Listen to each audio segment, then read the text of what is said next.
All right, midweek 21, first and maybe the only midweek for the month of May before Combo Breaker coming up this month. I'm joined tonight by Rump.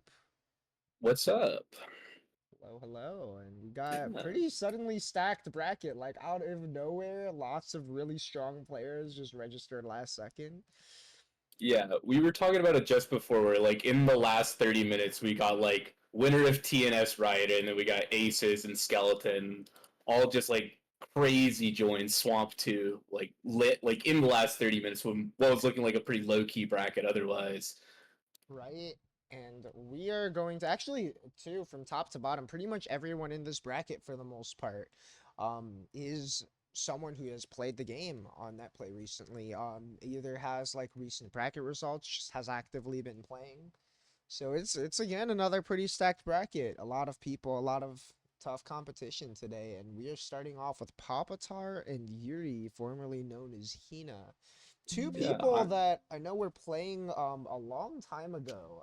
I know I'd see Papatar and like old Snildom results on the F bot the last time I played them. I don't know which character they were on, or I don't remember. Yeah, so Pop's been messing around with a couple different characters. I've played their H arc, which was really solid, and then I played their Faki, which definitely seems like their character. Like, this is the guy that is going to like recognize Pit Loop and actually like hit that in bracket set type Faki.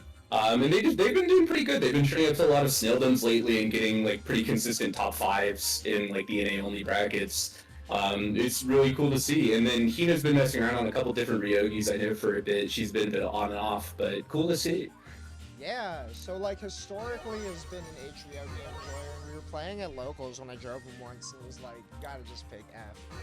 And I know right away it was like, okay, I'm feeling how much stronger F is, but it looks like we're going back to Yeah. the H, back to the classic on the classic. Maybe just a, I was gonna say, Netplay stage character familiarity. But both these characters, I think, are just prone to explode at any given point, and both just like absolutely set out damage. True. Ooh, unfortunate drop, but still a pretty good start. Even with the two drop combos, you got Baki down to 50%. Yeah. I think one of the big things I noticed Pop going for a lot is that charge pillar and pressure because I think that's like their big pit conversion tool that they like to use. And oh my god, yeah, Evening out the life with just shit. yeah. I mean, like, yeah, nice little get out. JC not hitting cross up there. Unfortunately, not confirming on the JC. But yeah, and then do a little monkey flip out. If what you're doing isn't just gonna hit a meaty, you know, they just fly out of the corner. That's terrifying. They're really good at that pit rejump. I see people go for it a lot, and I always feel like people are dropping it. I don't think I've seen Pop get like invalid ones. Yeah, and it's pretty tight too. It's one of those things that looks a lot easier than it actually is. You know what's Yeah, crazy? but it's That was a whole Ryogi life bar off only one clean touch. Straight chip, one touch dead. Yeah. I think nice bar in it. A little drop in the end here, but uh-oh. Oh, we're jumping out of jail? I was gonna say, I think if you're not just setting down pillar, you're trying to go for pits there without anything out. People, like, if you're not jumping out, you're just kind of giving Faki the situation. Yeah. Nice catch on a rough tack. There you go. Way to clean up that combo too. Rough conversion from far. Me Damn, standing puffball, too. Yeah, rare move to see. I look like maybe just catching a jump there. Yeah, I can never tell what the goal is there, but it definitely does cover both jump and, like, button, got a counter hit there, so, like, you know, even if it's weird, it works. Right? Just like a good way to put out a red hitbox without committing too hard. Yeah, nice feedback button from Hina, but unfortunate drop on the combo. I think it's going to be one of these rough matchups where if you're not, like, converting off the hits that you get, Faki's just going to start running away with it. There it is. Quiet, thank you. It's that 5k off the BNB.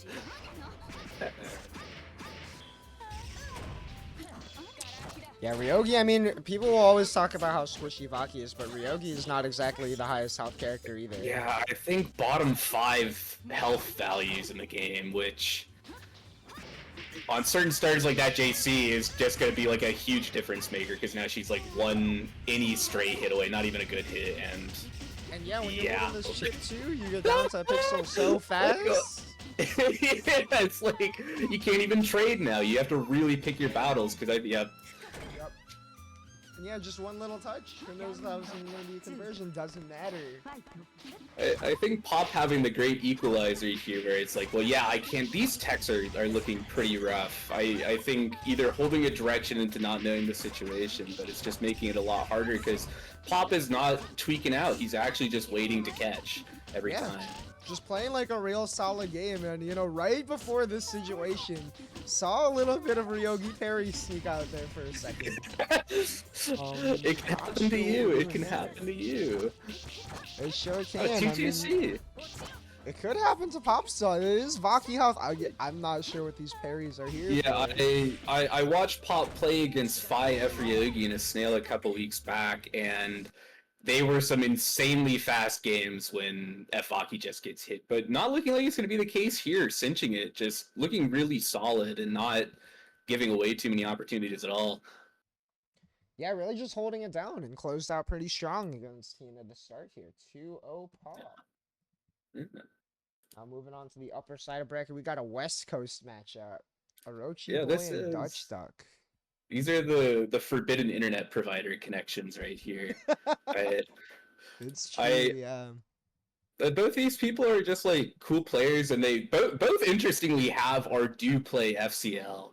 Orochi messed around a bit a while back. Orochi, a bit of a character shopper, but he seems to have been back on C-Wario. I think he got like 4th or 5th at TMN that I was commentating, which was really impressive.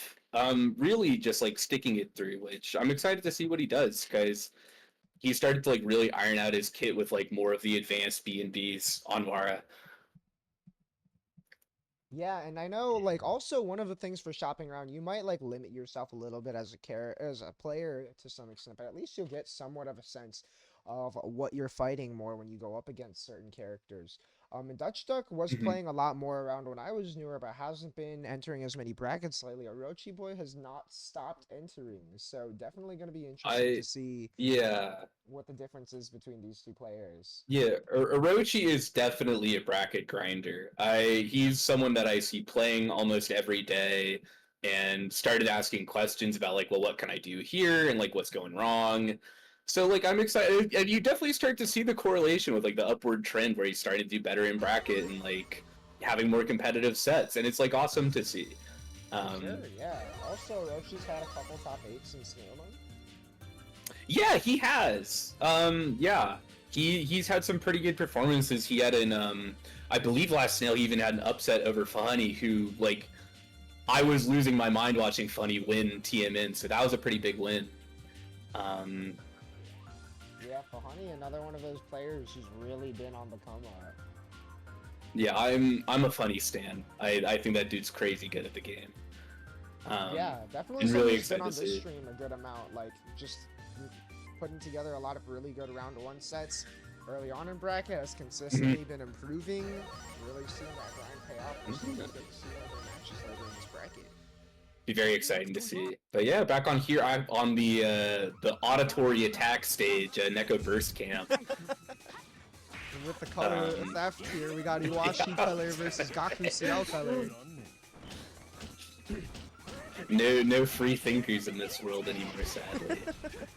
Oh, nice charge 5C hit. Didn't get that pickup. I think that's one of the... Looking a bit shaky on the conversion, but Dutch getting a nice catch out with Flicker there. I think these early moments in a bracket set can really dictate pace, like depending on how shaky you are. I really like that fuzzy jump block from Dutch on drill there. That's a pretty big difference maker on how much pressure Siwara can get away with. Yeah, and also even just the defensive flicker right there. Big disjoint, covers a lot of space, basically doing the same thing Wara does, and Orochi Boy was just not as preemptive there and paid for it. I think that big thing with Flicker is that it will tend to trade favorably if people are going to run it with buttons, and if Orochi's not really considering how he wants to approach, he's going to keep running into it and losing for it. But he had a nice little air-to-air conversion at the beginning into 4-2-1-C knockdown, but... Yeah, and some good ideas there too with the Airkato, but Dutch Duck just building the wall as FCL can. That TC snipe is really good, but an unfortunate drop because you're losing out on a lot of damage and like what is a really good position. I think Vara gets some really good mid-screen conversions.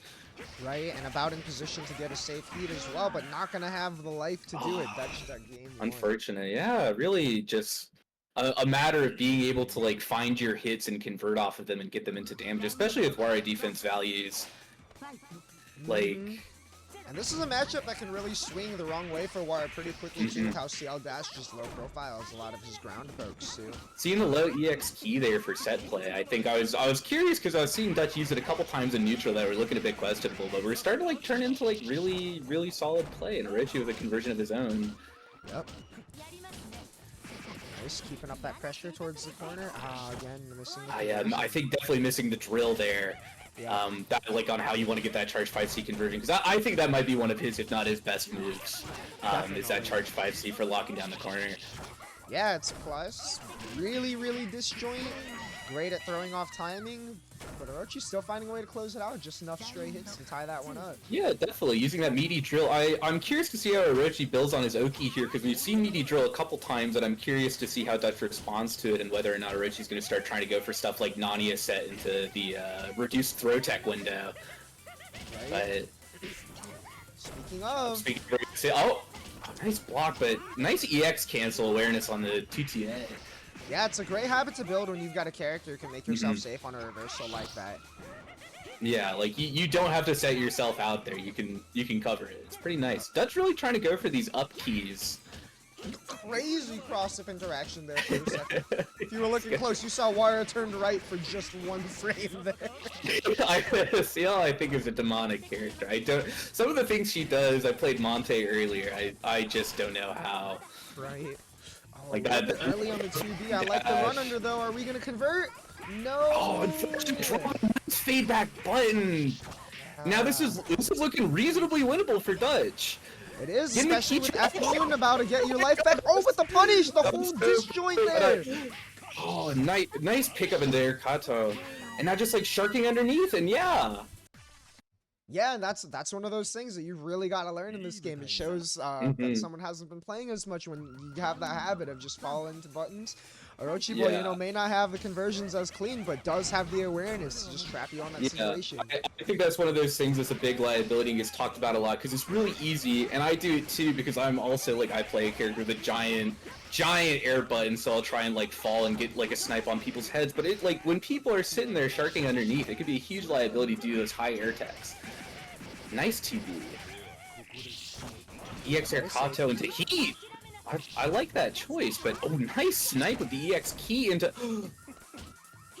Yeah, all that healing could have gone away real fast for a second there. Yeah. One more chance at life though, 60 seconds. This comeback is still possible. I think Dutch being a bit too ready to move into Wara's territory. Nice way to start catching these landings. Dutch Duck really playing in the air here. Nice. Oh, and the key coming out just barely. She's trying to hit that Wara dash in conjunction with his buttons can make for some really scary burst movement, but Dutch ready with the key.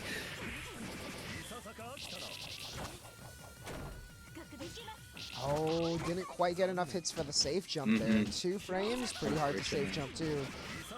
Getting caught on the jump out there by drill. That's the annoying one if you're not ready to deal with it. Kick throw. Oh, that definitely could have been the round, but Orochi's still cinching it. I think that's one of those big things with set play awareness that people work on building as they get better, is knowing how to react to what people are doing on the set play and getting the conversion there. Right, and as someone who's also a character shopper, it's definitely one of those things that you build and you stick with the character. Just having those options for your character really dialed in so that when a situation perfect comes up, from Dutch. Right. And yeah, as we're saying, 2-1. Closing that out. And you know, really she's stuck with the FCL for a minute. Used to play Atriogi, but since picking up the FCL has really just ran with it since then. I remember playing her all the way back at the second Felty, which I played her at. I remember seeing the FCL, so seeing the consistency is always nice. For sure. Oh my gosh, second Felty. How far we've come since then. Oh, I was gonna say, wait, what's up, Chase? Did I pull you in here on accident? Oh, we're in here for let's go for Swamp Marissa games. This is hype. All right. Dude, I I'm actually accidentally so dragged something on stoked. my This is gonna be screen at crazy. the same time, and I was so confused for a second. I just heard both these players talk about this match coming up, and it sounds like they're both walking to the gallows. Let's go. I Both mean, players like shit, I would like be too if Netplay. I'm thinking White Land or C Necomech, like I'd be feeling the same way. So, Speaking of walking to the gallows, what is this caster name I'm looking at? I'm about to walk myself. Are you talking about Big Sandwich, aka Gooparelli, aka Mr. Get a Bag of Money Man? Marissa is Gyad for Gyad. So the thing to note here is Marissa, before brackets, saying outright that she's going to be playing H. Whiteland the entire bracket. Even if she starts losing, she wants to stick this character out. Oh, that's hype. I mean, H. Whiteland is pretty cool. I'm not gonna say she's very good, but she's a character who has like a lot of all-around tools. She has a DP. She's got a command grab that outranges most jabs in the game.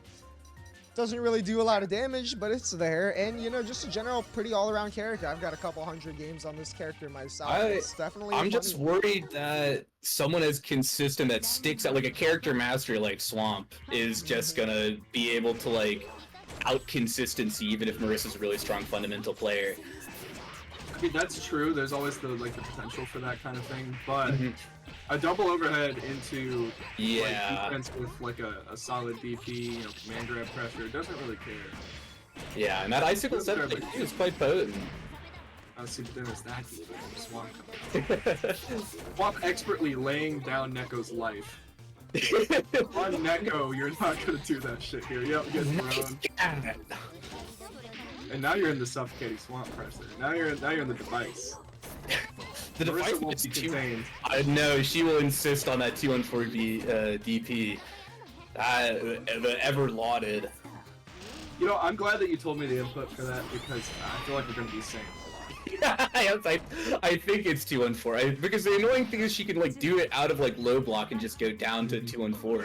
Yep. But Swamp's cinching it on the alt-hated arc drive.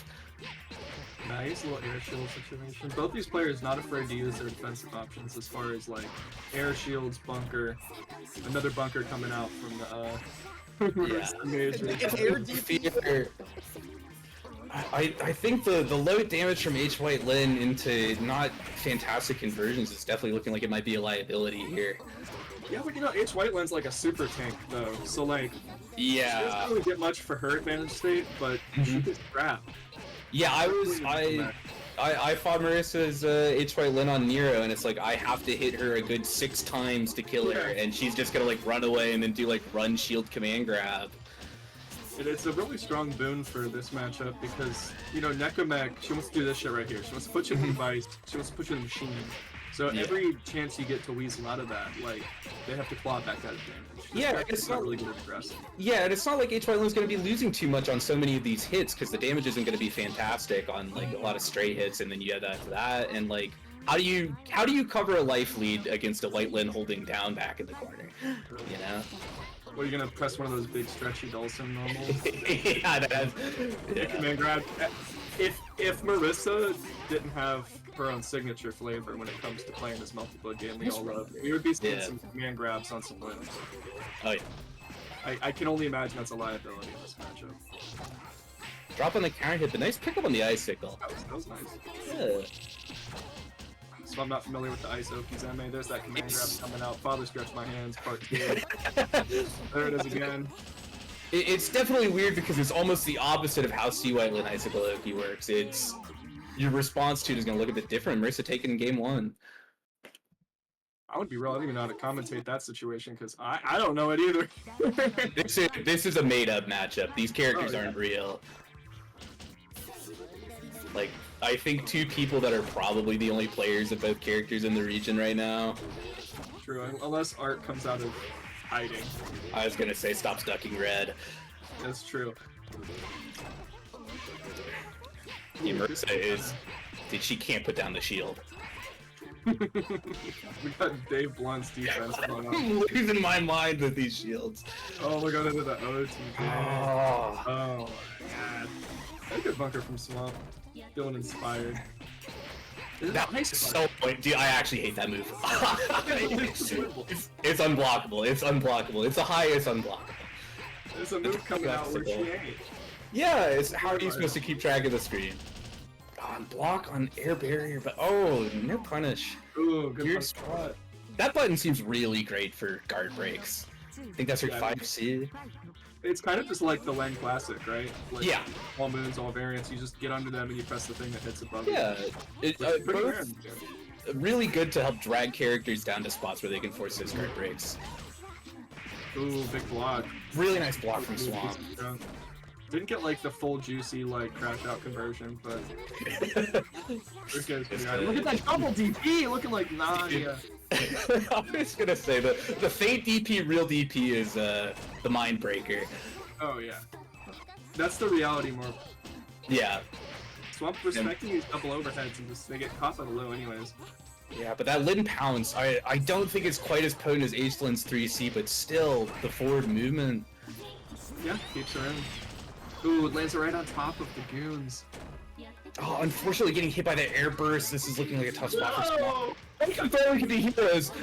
Oh, the ice fart just liberating H1 right out of that DP was crazy. It looked like Marissa went for it again. Marissa just the willingness to keep DPing, disrespecting Swamp setups. That's... It's like that Daigo book. It's the will to keep doing it. Literally. You know? Worked out. Marissa's just got like a stubbornness to her play that you have to commend. Yeah, I like I'll play her and be like, I felt like I was doing better, and she's like, no, I just wanted to run into that thing over and over again. It's like, okay, well, you have to think like Marissa to defeat Marissa. Yeah, the moment you're not in tune with the mindset, you're out. I guess stepping into the mind of madness is a scary thing. It's not even madness; just that player, they're having more fun than you. And oh, absolutely.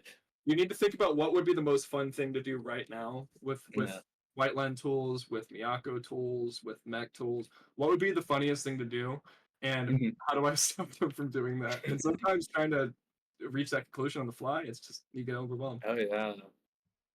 Next up, we got Honey Aces. Right, I'm coming back for Jim Jerry. I'll see y'all. All right, peace out, Chase. See ya. All right, so Funny Aces, which I'd say is kind of a meeting of two different generations. I think since Funny started playing, I don't think Aces has really been after Con.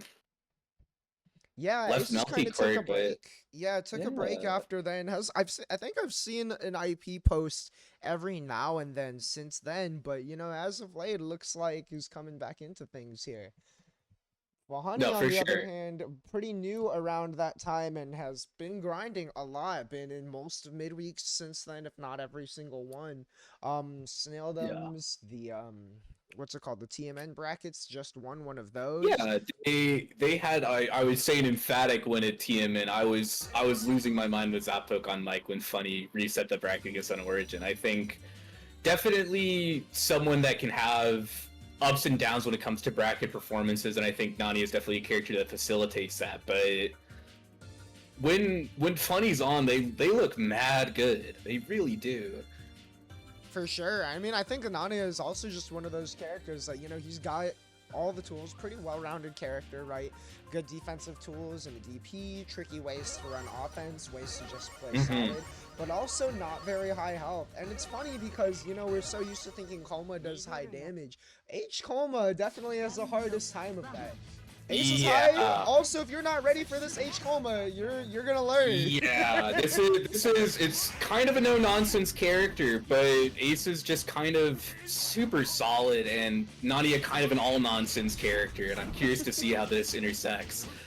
Right, and already we've seen just real solid play around the 5A, 6A, 5A, especially still in this corner.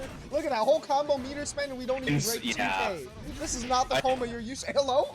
Nice DP. That dodge was nuts.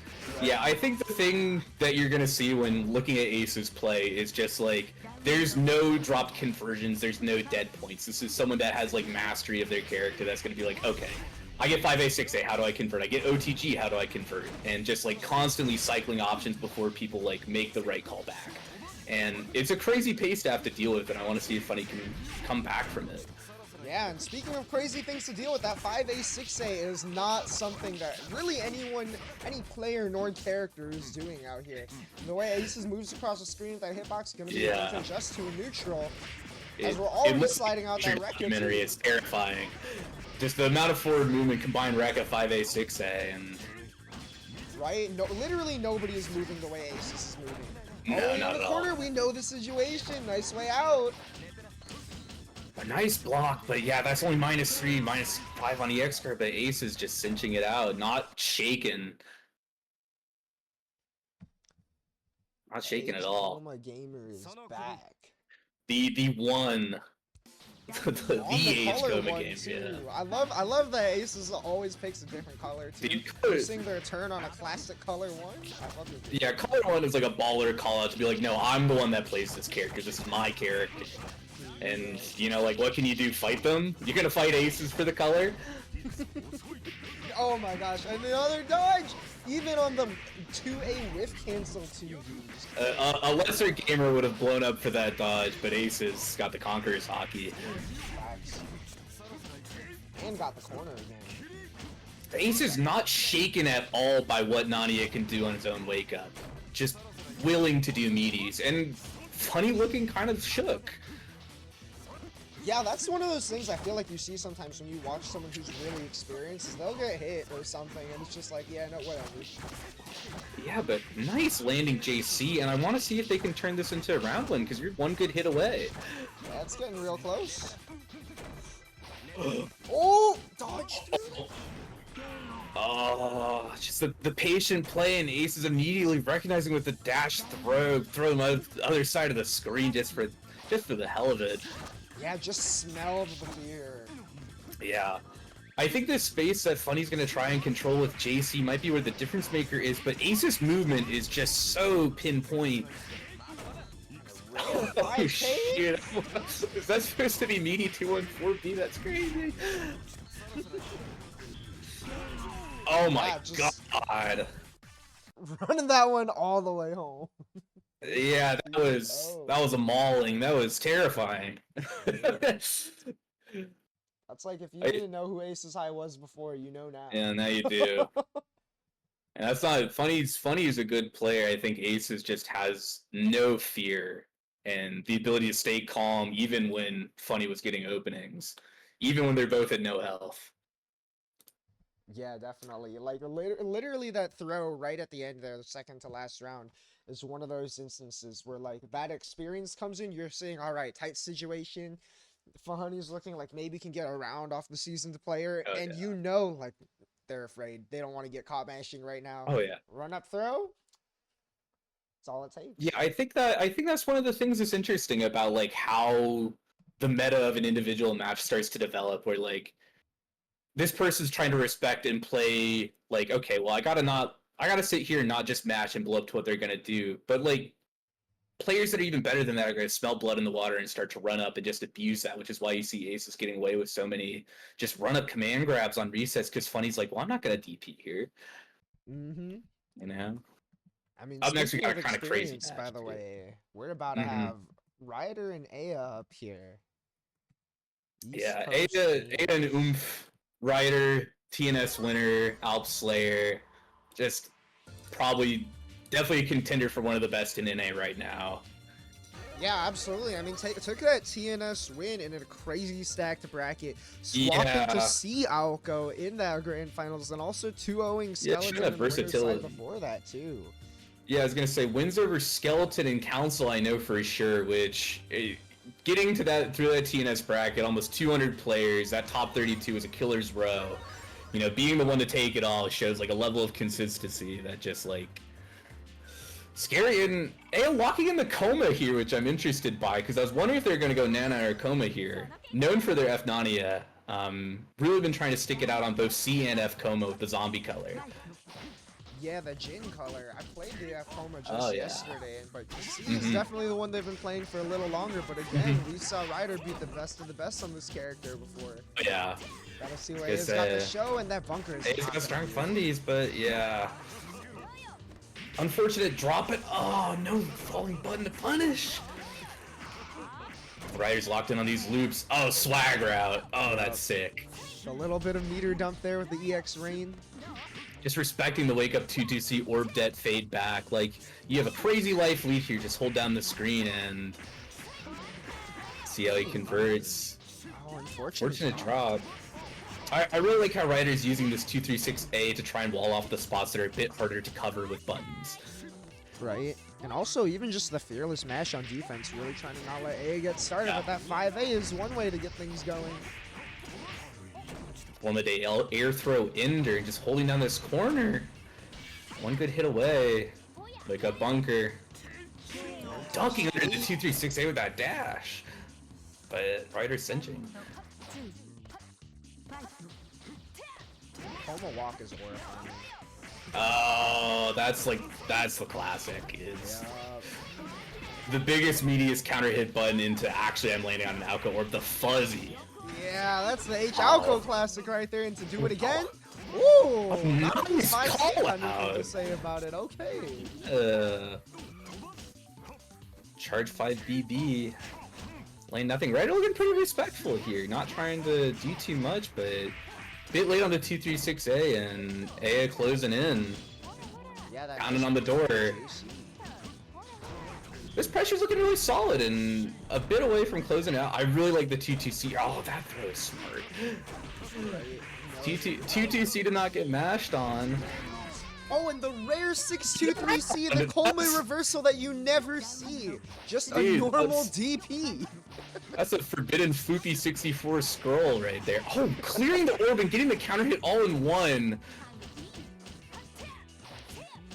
These are some fearless mashes. Right? Oh, clean the EX guard. Making that space. I think the big difficulty that Coma has in this matchup is if Alco is going to start fording up, how do you get through safely? Right? That like, dive kick kick was one way, but Coma kind of lacks natural ways to just clear these orbs. And yeah, he's got to be a little honest to get through it. I think that 5A can be pretty nice for clearing, but really bold tech out, and with that Alco 2B, is he going to be able to close it? Yeah, really nice optimization. Yeah. And you talked about having that consistency, like, when someone's stuck with the character as much as Ryder has, you know they're going to be ready for just, like, I need that little bit of damage to close this out. Partial beam. Yeah, he's Mr. Cool. He knows how to do it. But, A's starting a lot of these pressure sequences with 5A, but just willing to disengage a bit, try and, like, stand outside the corner to see how Ryder squirms, but H-Moon bunker.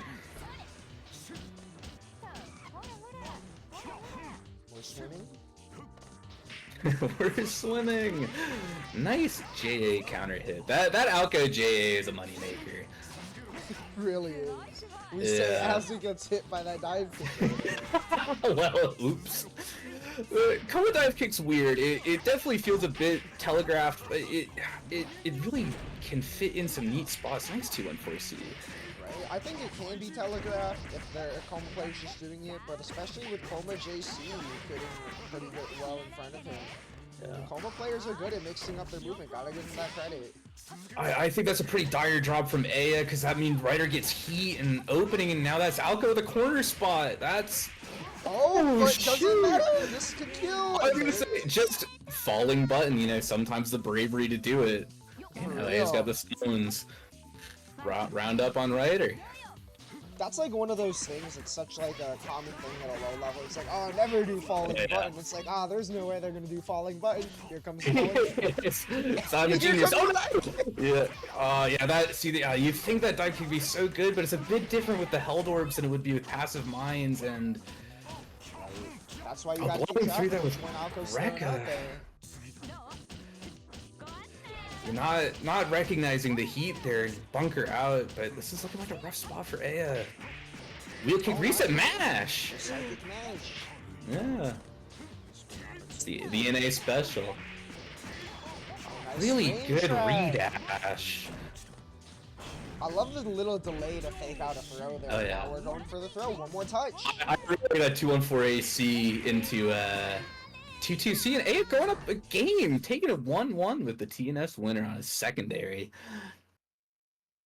Like, Hard to say if it is even a secondary at this point. I say at this point, yeah, the work they've been putting in on 2 different Coma Moons just to see how it feels. I think this might be the Aya has a date power up right here. Oh, and a rare drop from Bit Ryan. too high on the 4C. Yeah, Nice play from J8. really nice.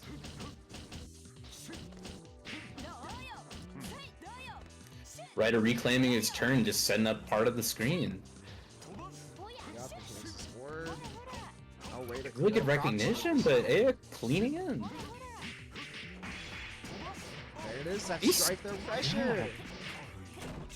Yeah, it's not the most glamorous thing in the world, but Coma's strike throw is strong, and Aya seems to really be leveraging it. I think the threat of the throw is definitely getting to Ryder and closing it out.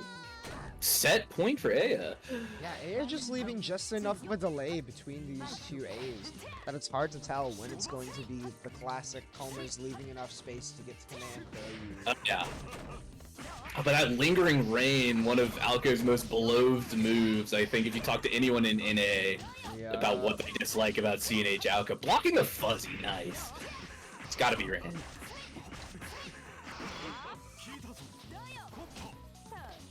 Spacing on that dive kick.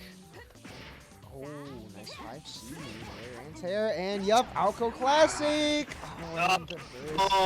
Rough burst, yeah. Oh man, and Ryder really has the routes to cinch that out, going for damage. Yeah, you know, I feel that burst though. Sometimes you just want out. Sometimes you make a mistake It's and you're like, let me your back. body starts screaming at you. It says, "Help! Help! I gotta get out of here!" And like you just compulsively burst. Like I do it. I did it today. I get it. Yup. In the Bermuda Triangle of orbs right now, finding a way out. Dropping the OTG string. Oh, that is a really unfortunate miss input, but Aya not capitalizing. Yeah, that 2-2C is hella minus. Definitely was going for, I think, 2-1-4C there. Not far forward enough to clear the orb. And here's that corner carry again into Fuzzy. Oh, that route was metal. Yeah. Oh, not trying to mess with reversals. That dodge orb dead. I think that's one of the best things that Ryder does. Yeah, such a great way to just stay safe and not commit. So emphasizes Alco's strength. There's Coma's strength right there. These defensive options. Oh, dreaming a chance, but the unblockable and not ready, committing to the double jump, and Ryder. The clutch difference. So sad for my oomph, but really nicely done, eh?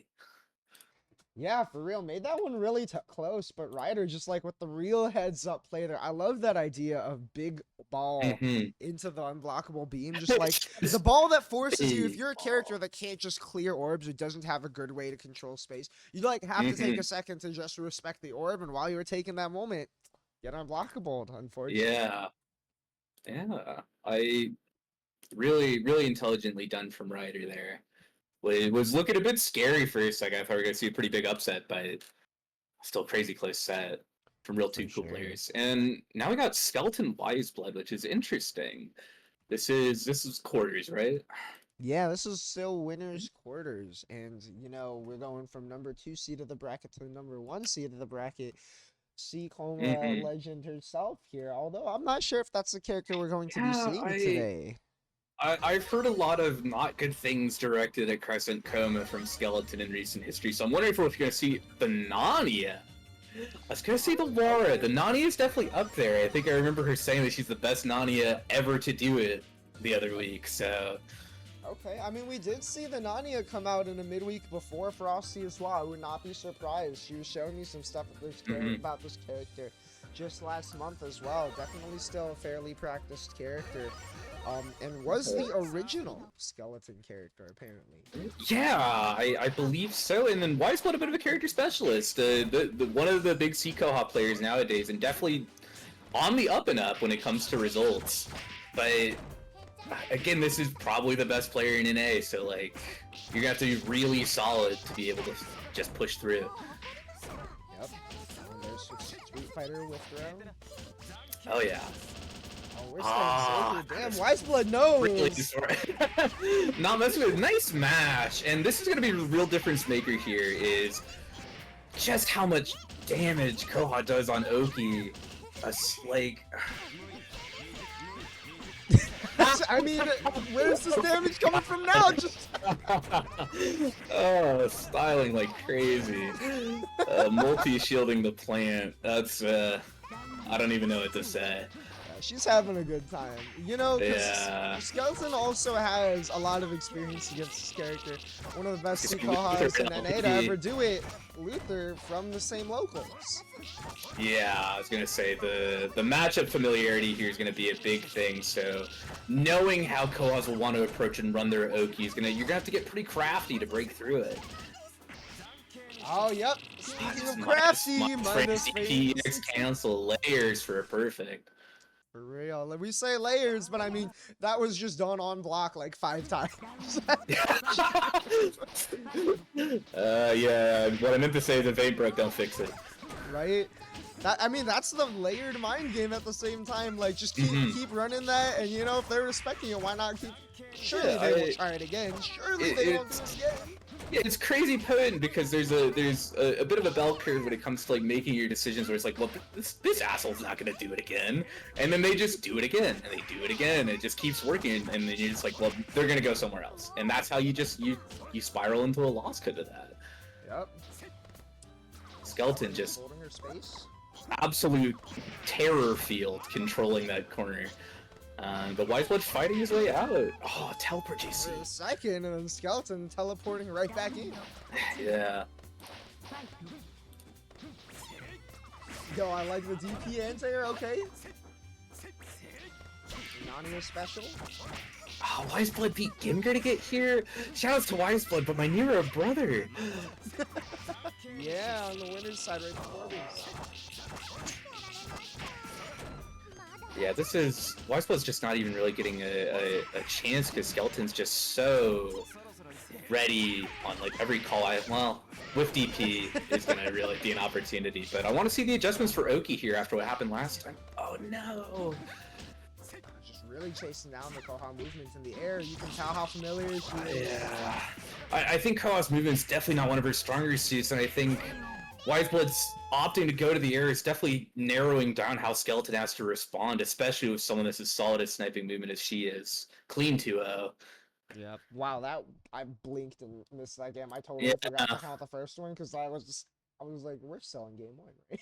I didn't even get a chance to really say. It was just fast. Yep. Or you got a pretty devious run back coming back up here. Oh yeah, we got the classic layer 5,000. We gotta be down to layer 10,000 at this point. Yeah, I was gonna say Ryder this is the Netplay bracket grand final special, the Fuckfest final special. Like this was TNS finals. Yeah, this was TNS winners Like, and grand finals. and Great I'm moments and aura. absolutely there would be a compilation. You see how many views were on that TNS VOD. It goes to show. Right. More eyes on these crazy ass players. But I have to imagine we're gonna see the C outgo from Ryder if he did it at a TNS. True, yeah. I mean, we have also seen the C Alco come out in this matchup in a midweek before. When it came up on TNS, I remember seeing that. Remember that in one of the times these two had played, it was the swap to C for this matchup. And it's hard to tell how much of that is like a player matchup decision, like, the H isn't going to cut it because of this, or because H lane offense is so strong, maybe you want some of those C move defensive mechanics. I'm like curious because push her out. I've definitely heard Ryder talk sometimes about feeling the hard limits of H outgo as a character compared to C hovering H right now though, locking it in. Are we gonna see the Super Saiyan? I mean, she does have some more limits, of course, you know, as everyone talks about the H-Moon defensive struggles and stuff. However, C-Moon doesn't got the fuzzy like that, you know, and we've seen Ryder have so much success just running that offense, although I don't know if Len gets hit by the fuzzy. I was curious about that too with her height. I know some characters just don't, but I'm really curious to see how Council adapts, because I think as a player, that's got to be one of his strongest features, is just being able to really make good decisions on the fly, but Ryder with these openings. I mean, Ryder also the adapter. Absolutely. These just two crazy players on crazy characters. Speaking of Like crazy characters, that JC and then the backwards turn right around. You don't know how often that happens with Leonard's. Yeah. Really good shout to Council for just sniping that H-Moon airburst with no hesitation, by the way. I think that's like really one of the differences that when you like look at like really complete players, like they're not gonna let stuff like that slip. For sure. Only the strongest players really got that on lock too. Mm-hmm. Wow, so barely sliding over the orb. I thought that was gonna be a punish. Trying to snipe ice, but getting caught by rain. Got a whole water cycle in this match. Really nice falling button at a space where it's not just gonna whiff on Catwalk, but Council clinching it out. Right, and when she's jumping right over like that too, even if you got that H-Moon shield, that is not going to connect. No, definitely not. Ah, drop on the air dash gap. Now 5B. Meter break. Oh, and we got the conversion this time. Really solid. Yeah, I think that meter break's gonna be pretty great here, because this is at a point where like a heat from H-Link could really swing things back in Council's favor, but And the orb for it, clean movement around the triangle. I say stepping right into dangerous waters, but Ryder knows how to hold it down. For sure.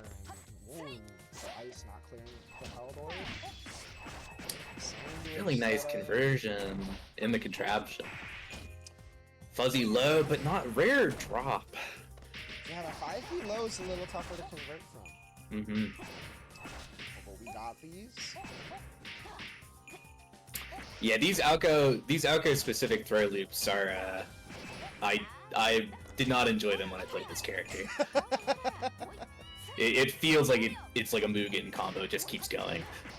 For real. I mean, especially when it's off air throw and like, oh, okay, we got the conversion Cat again. awareness into the kill! That's a Council classic at this point. The famous clip from TNS now just, he has the third eye for where that cat is. For real. A really big strength to have when you're playing characters that have stuff that will continue to go along the bottom of the screen when you scroll up, is knowing how to pick up off of it. When you look at like Nero with negative edge, it's a big one. Right, and it's one of the hype things about watching this game too, is you see players who play these summon characters and you develop like a sixth sense for just knowing where it is at all times. For sure. Really nice stagger. Yeah, catch him with the 5B.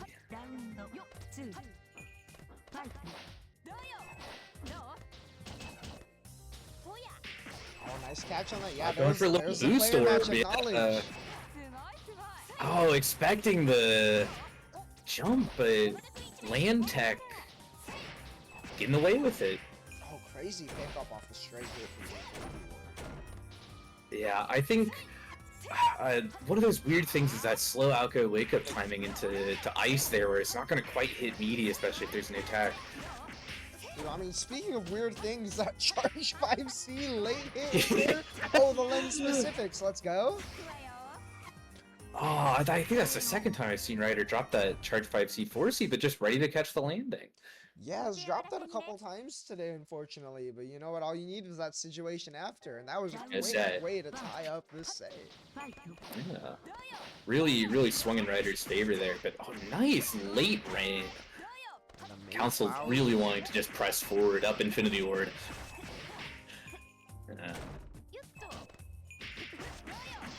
Oh, going for just walk up throw. But Ryder, the masher. Oh shoot! Slow walk throw.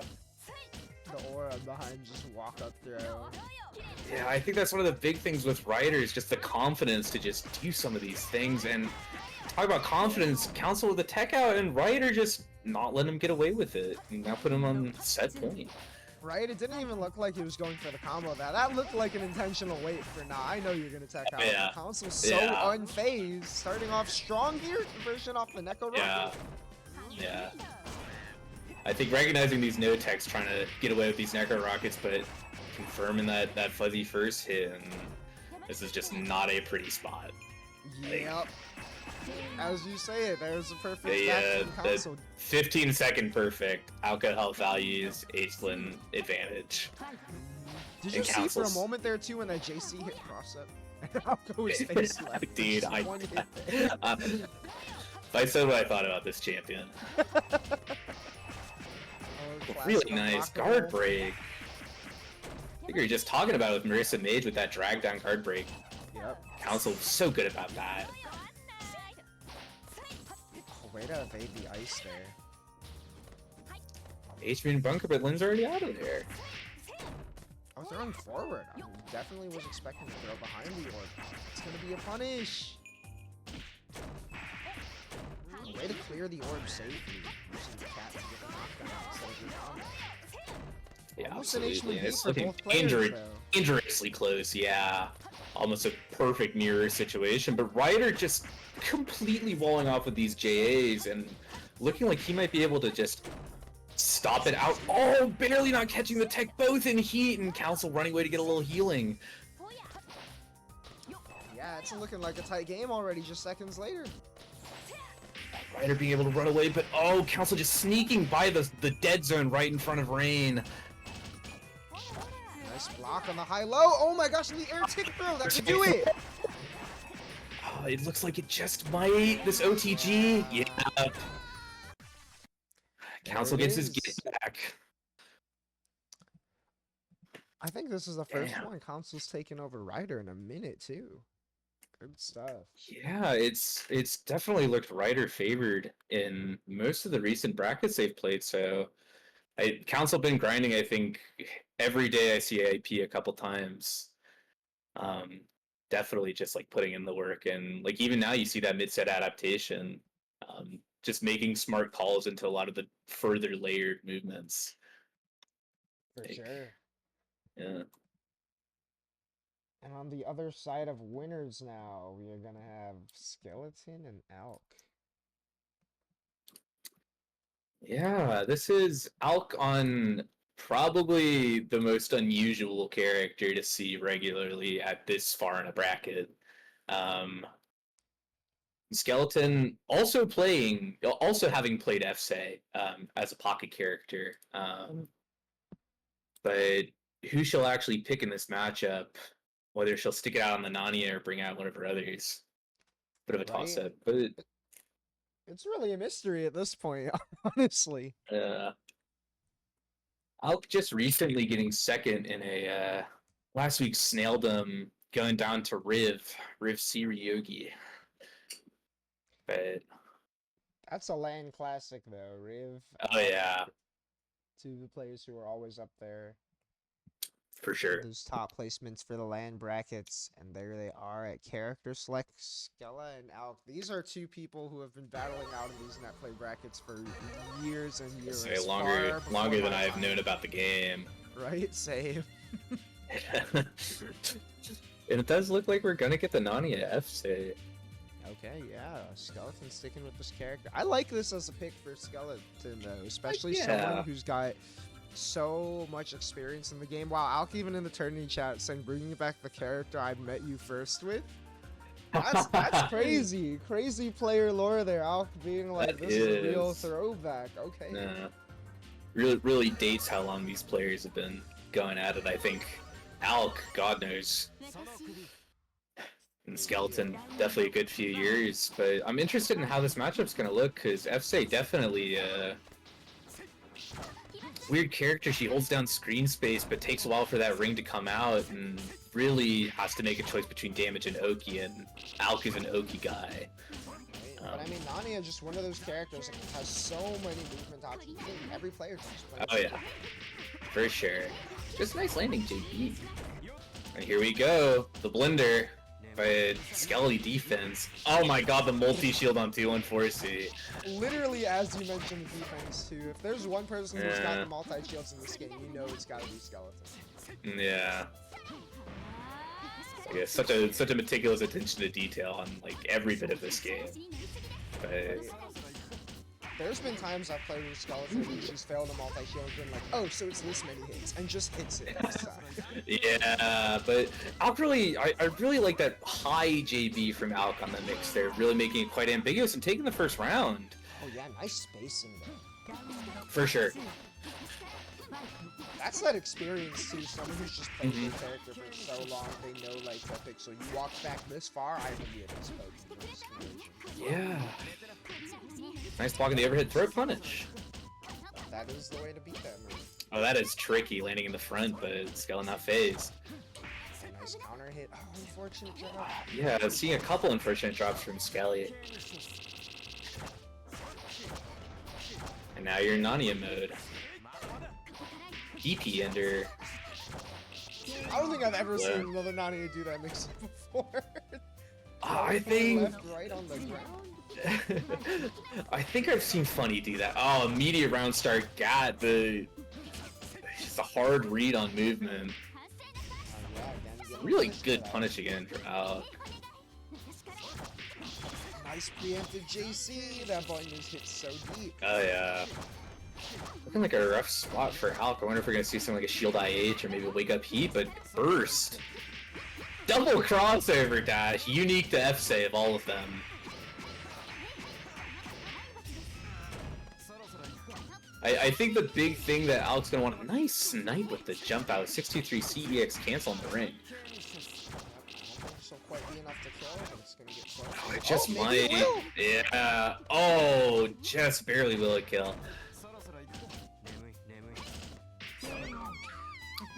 Really clutch throw. After getting throw punish yourself, being like, yeah. Really close first game. It's hard to say how it's gonna go. EX shield DP. Little late on the throw there. Willingness to tech. Crazy teleport. Inside high teleport. I feel like that's definitely one of those things too, that when you're playing a character who can be played so many different ways, you see Nania disappear and it's like, this could be 5 games right now. Yeah, he's definitely a mental stack defense character where it's like, what am I immediately threatened by, what have they been representing, and what are they gonna do? And if you're not dialed in and actually reacting to it, it's gonna be rough. Right? Like, oh my gosh! Speaking of crazy Really block. Yeah. Alk and Max, I'm gonna see if you have blood heat. What the? Really weird interaction with cross-up dashes. We're gonna see unblockable, yeah. Oh, speaking of unblockables, a guard break. The fuzzy jump getting caught by a ring, and Alk just dialed in. That's how you can tell that Alk has really been playing this character forever. That awareness For sure. about these rings so preemptively to stop your movement. Yeah, I think it's really easy to get hasty and be like, well, I'm going to put this down and commit to what I want to do anyway, but Alk just waiting and reacting. Right. Someone who definitely knows where you're going before you do. Yeah. Oh, air shield on the stabs. Not trying to deal with it. These DPs have been really good so far. Crazy counterplay too after nearly getting knocked down. Nice counterplay back from Skelly. She knows that setup. Think twice. Yeah. I was gonna say that is crazy recognition. That's definitely a setup I know she's pulled out of this character too. Bit off on the air tick throw from Alk, but looked like Nania was going in the blender, but Skeleton crawling her way out. How did Alk know on both of those? Ambiguous fast. Dude, some of these guessers, mind readers. No, the Monte, no! No, in 10 seconds. Yeah, this is gonna be this is. Oh, not about Skeleton even to say about it. Alright, I don't even know if there's a way. Oh my god! Oh, there is! There is! There is! Just the absolute balls to run up, cross up dash, and just do it. Oh my god. gosh, yeah, crazy gamble on the shield there. Wow. Shield! AACC is gaming. Oh my gosh, so is Skeleton. Crazy Yeah. super jump 9 call out, and now you're in this corner. This is a really rough spot for Nani, but Wake Up 63C not doing the fake reversals. They're 2 on 4C. Yeah. These cross-up lows are getting a lot of mileage from Skelly. Look like he tried to be safe. Preemptive Yeah. JC, no one else is placing it like this. Yeah, for sure. But again, just like the solid adaptations, the movement, the air stall with dodge there to avoid getting caught. Like, stance cancel low. If you get flinching, Nani is just gonna keep opening you up, and out pressure immediately getting mashed on, and like it's this sort of life and meter deficit can look really hard, especially when she's gonna have to do 1,000 cuts to slowly close this gap. Yeah. But I mean, you got 60 seconds. It's definitely possible. You do, but when someone like this is the one gunning you down, it can be scary. Really nice shield on the DP. Oh yeah. Oh, trying to call out the falling button with the shield, and Skelly just waiting and clutching it out. 2-1. And there's that classic situation again, right? That surely you're not going to do falling button. Oh, they might do falling button. Yep. Yeah. There it It's is. definitely hard for characters like this that don't have just like the best suite of like grounded anti-airs to have to make those calls.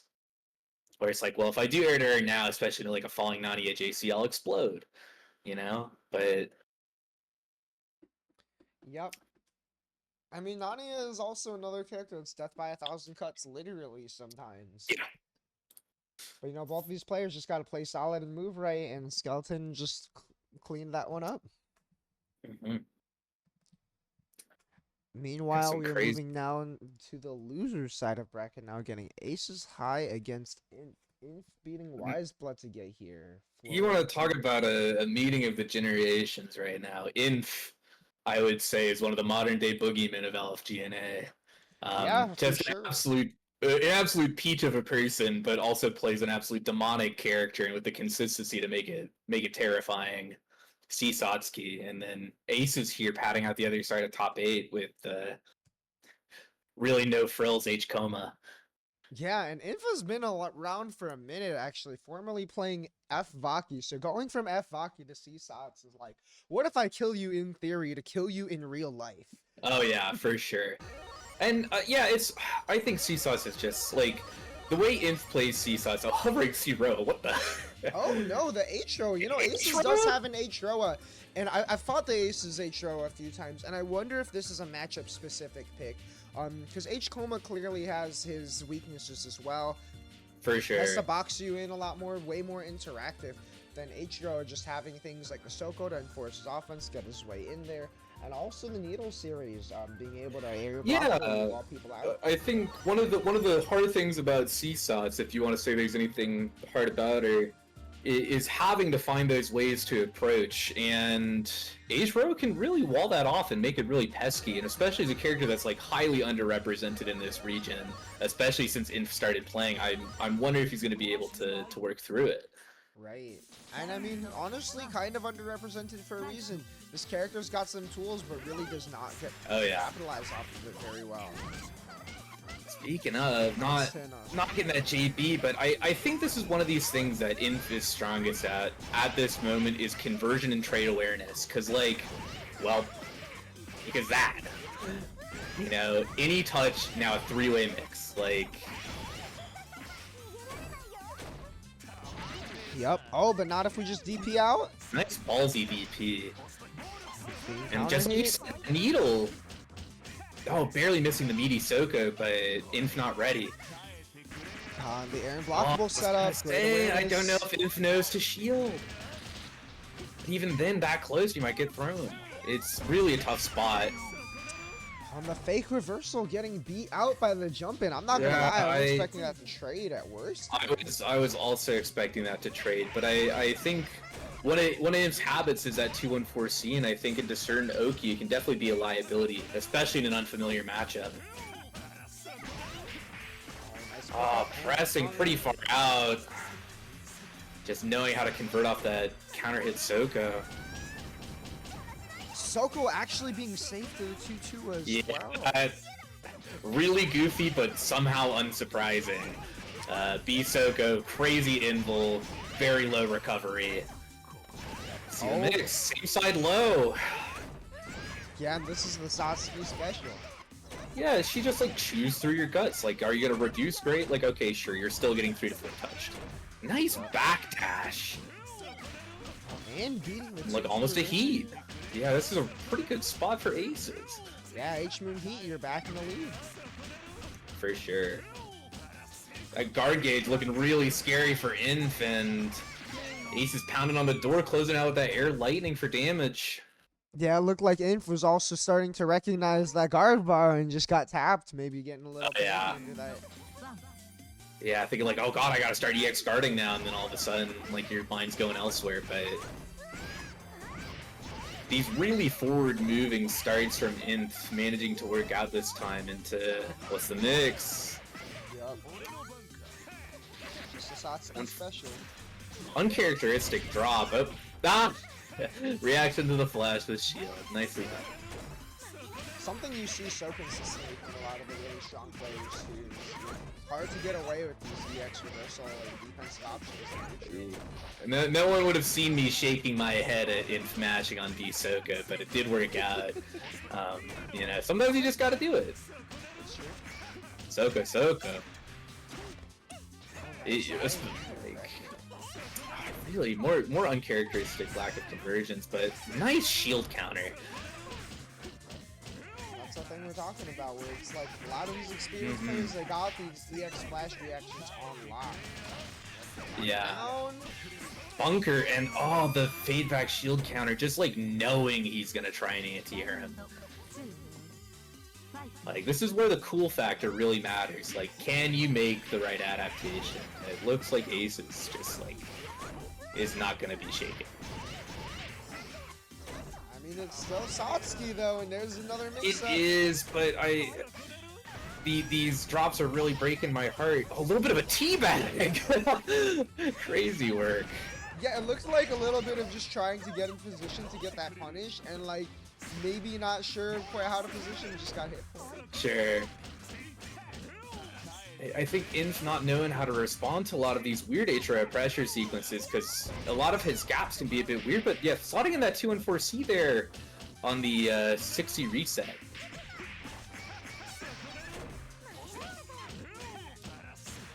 And like,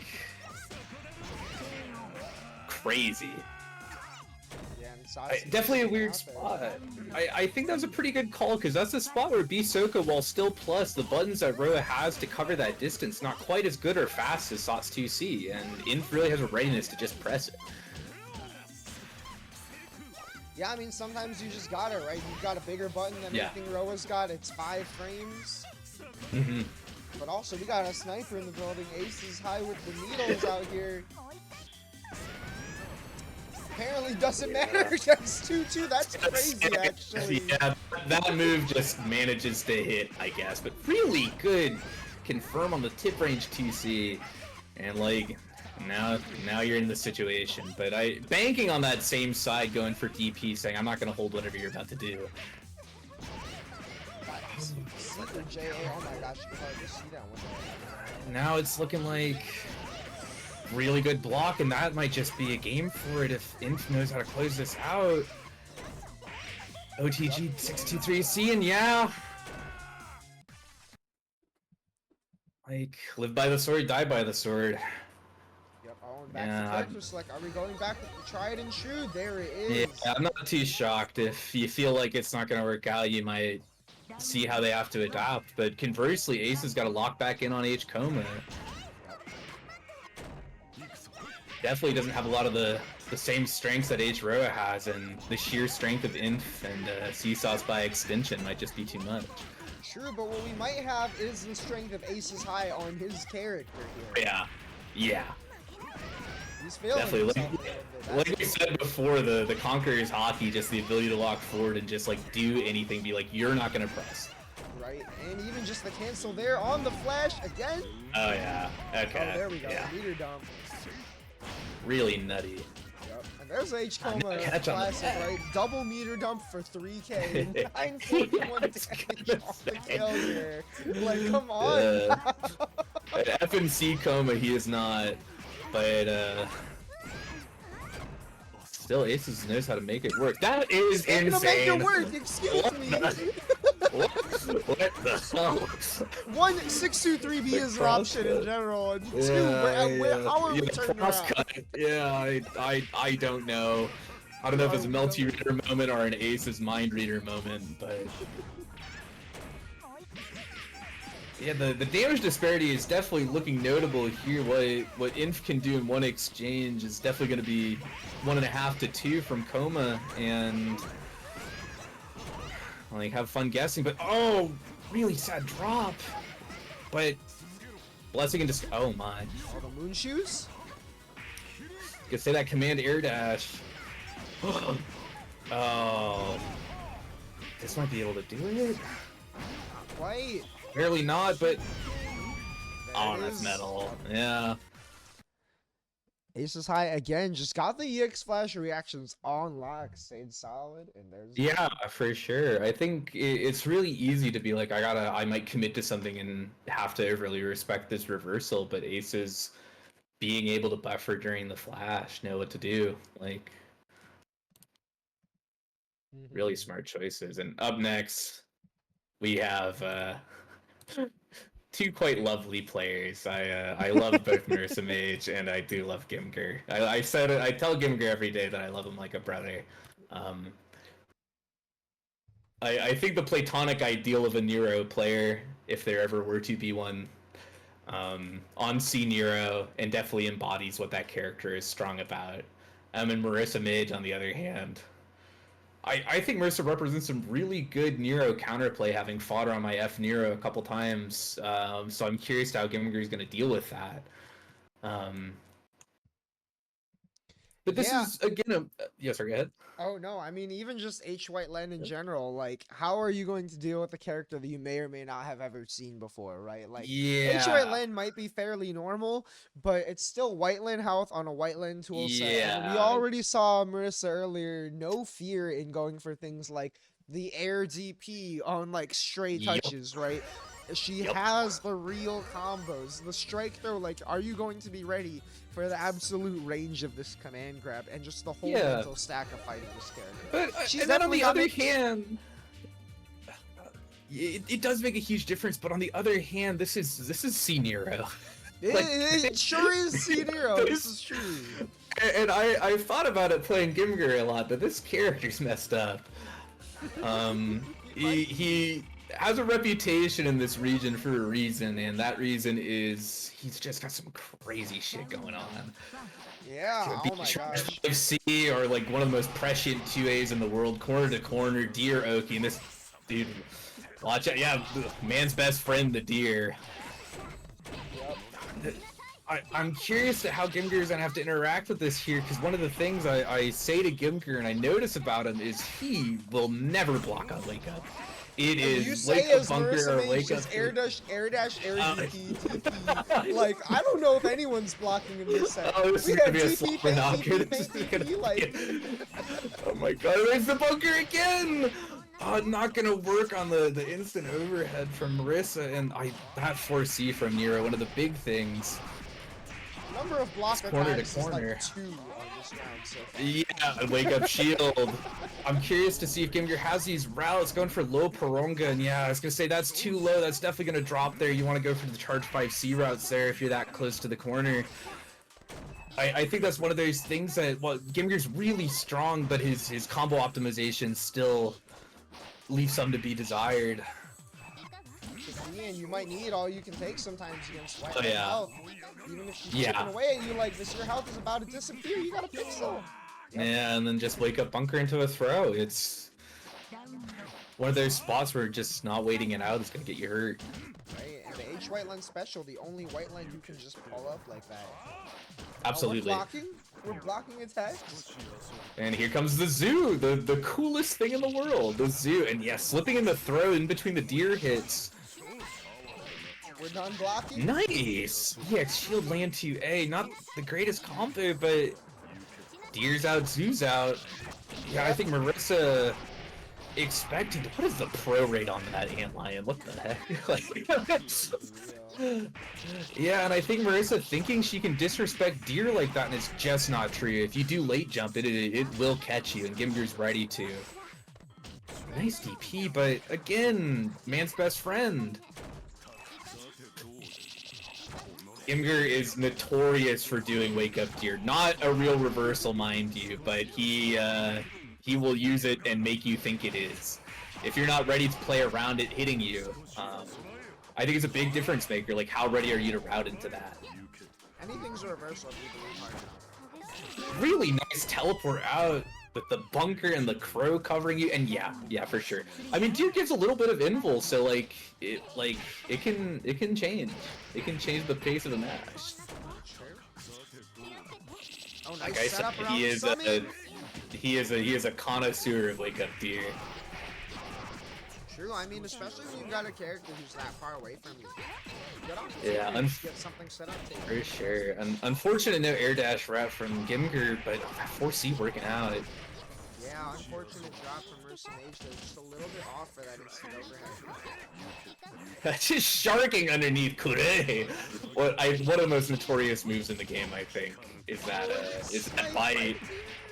Oh my god, the damage! Ow! Ow! That charge 5C starter or that gear starter, you're just gonna die. Locking down the corner of these crows, Marissa ready to snipe the IAD. She does that to me so much. That crow just doesn't work, but Gimger clutching it out. Okay, yeah, and 1-0 Gimger. I'm getting so excited watching this character. Catch my breath. People have talked about the return of Nero for a bit. There was a good era where Nero was running these streets and had a couple years where, absolutely not, but now in the dark times, 3 Neros shall arise. Yeah, I was gonna say, Fang, Wim, yeah, absolutely. Yeah, people gotta start watching out. Remember why this character's messed up. I was gonna say, Gimger just opting for the 4C there, assuming the jump out. I think that's a really good thing to do. Nice shield dash, yeah. Gimger just messing around. Cancel your shield when you shield. Yeah, the awareness on that from Marissa, I think, is a really strong just player thing in general to be like, well, how do I wade through this zoo? And just like that, yeah. It's so on top of just like pulling up behind the deer. I love the way. Yeah, you just cannot do invincible moves into that charge 5C. It retracts the hurt box and is so active that it's just gonna hit you anyway. And land 2A, the empty low. Oh, unfortunately, there is a way that with the way that you use rebeat that Nero can take the left side back from those weird spots where he'll start to take corner, but Gimger clutching it out anyway.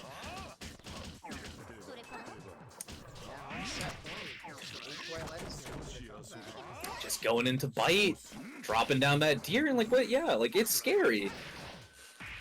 Not biting on that DP feint. Just dropping a bunch of gunk on the screen, and like, yeah, if you're sitting above C Nero doing charge 5C and you're not stalling, you're just gonna land into the maw of death. Right, like you just jump there and charge 5C, it's coming for you. Yeah, but Marissa really cleverly stalling with this air ice. Let's see if Gimger does not represent air shield into that. Yeah, you kind of have to respect Snowflake like that. Yep. It's a tough one to deal with too. If you're at the wrong space. For sure. Multi-shield, it's a tough multi-shield. I think especially not having air shield counter on C-Moon can make that a bit awkward. But really nice JBA from Gimger. I think that's one of like the small optimization things you can do as Nero. Is like, what height is JB not going to convert? Where do I have to do JBA to get that lower hit? And just a little bit of life left for bunker. Can she make the comeback? Is that Gimger? And like, look at how much life, and she has no meter. And the zoo, yeah. Yeah, you had to make something happen. You're getting down to time, and your character does Absolutely. just like tickles your opponent on hit, and there it is. Jim's your 2-0. Yeah. Much to the consternation of main court, Nero has returned. Yep. Oh, and Yeah. speaking of returning, we got what was an H-Moon Classic when I was newer. We got Ryder and Aces Oh, High. sheesh. Yeah, this is gonna be a bit of a bit of like an alternate to what we saw earlier with that ASC coma into Ryder, but Ace has definitely been playing this H coma forever.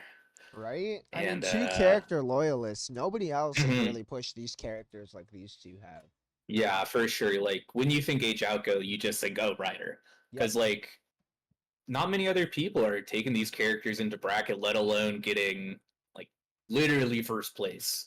Um, Yeah, I mean, Ryder has won that TNS bracket, has had a history of making a lot of these top eights just real deep in bracket. Even at these offline majors too, was top eight Con, top eight Frosty as well. Frosty, yeah. Yep, and Aces High also had a really good top eight streak last year.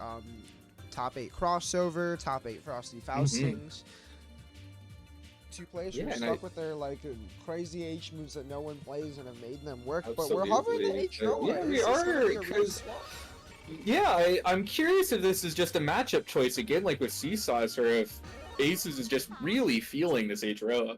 I mean, I would believe it if it's a matchup choice. As much as Aces is known for making great use of H-Coma's forward movement, that's still movement of yourself into potentially orbs, right?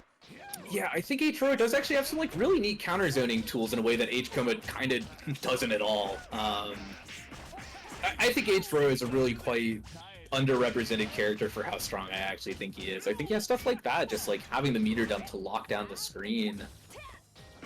True. Getting a good opening, but... Falco. Oh, orb deck catching just the end of Ahsoka.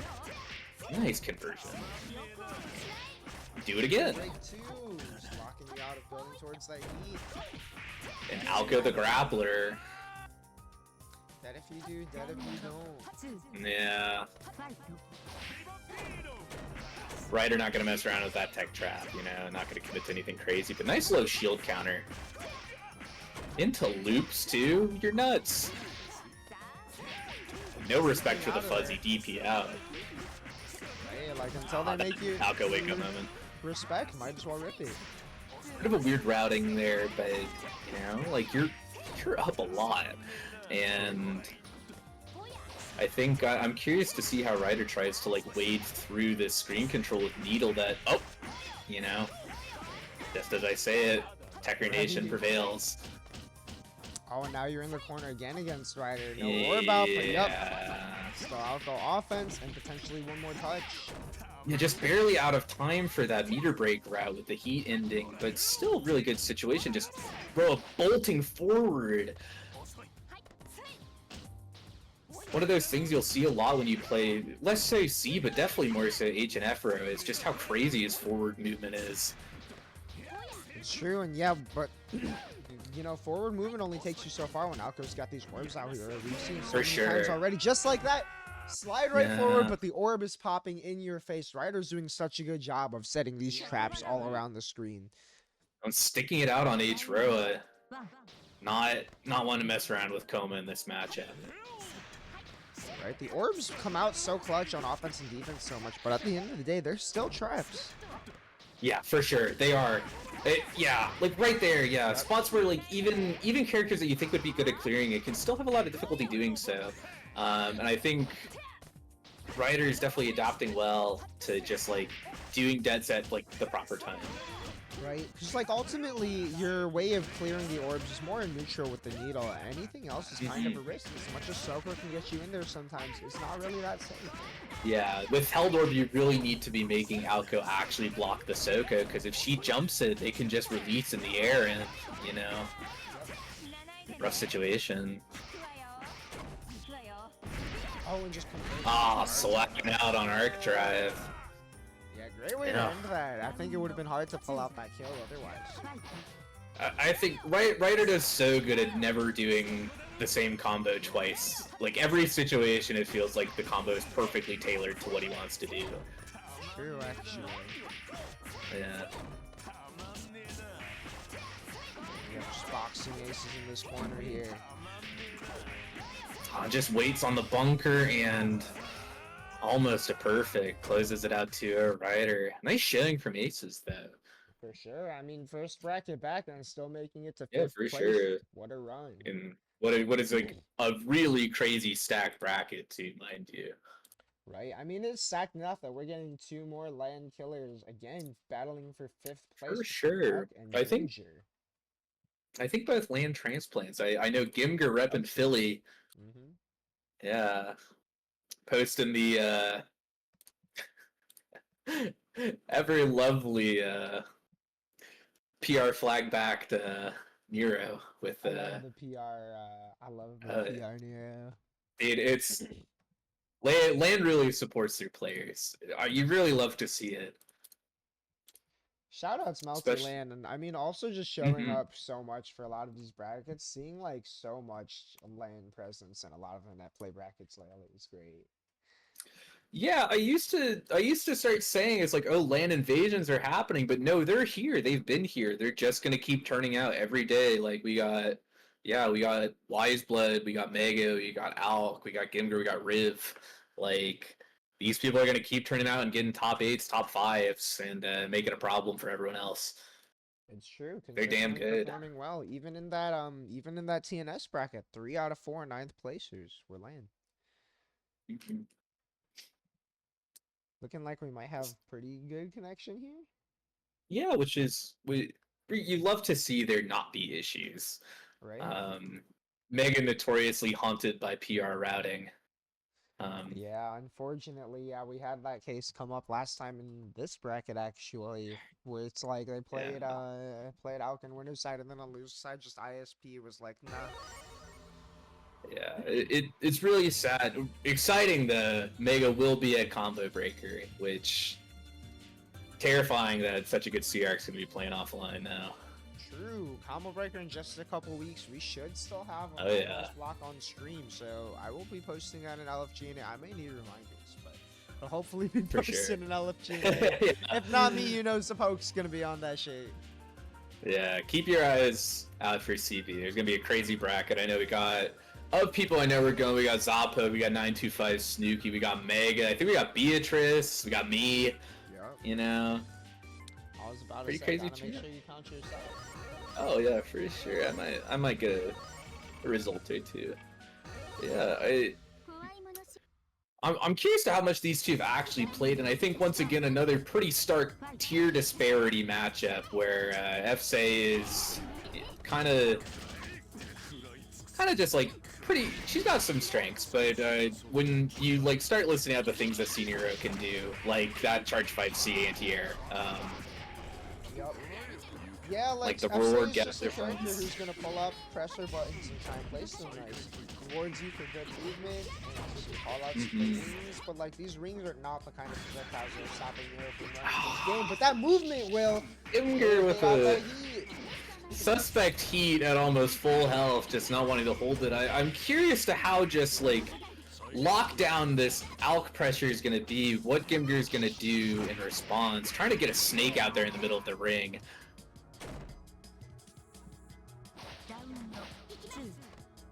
Yeah, and that's just Alk running that all the way to a window.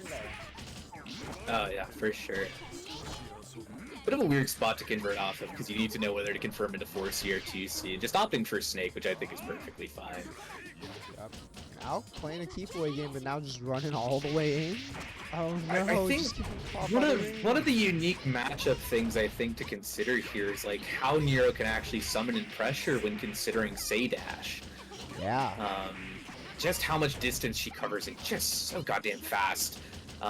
Makes how he wants to just kind of abuse that position on the screen definitely seems less strong, and yeah, that's unfortunate drop for Alk, but this is a pretty big mountain to climb for Gimger.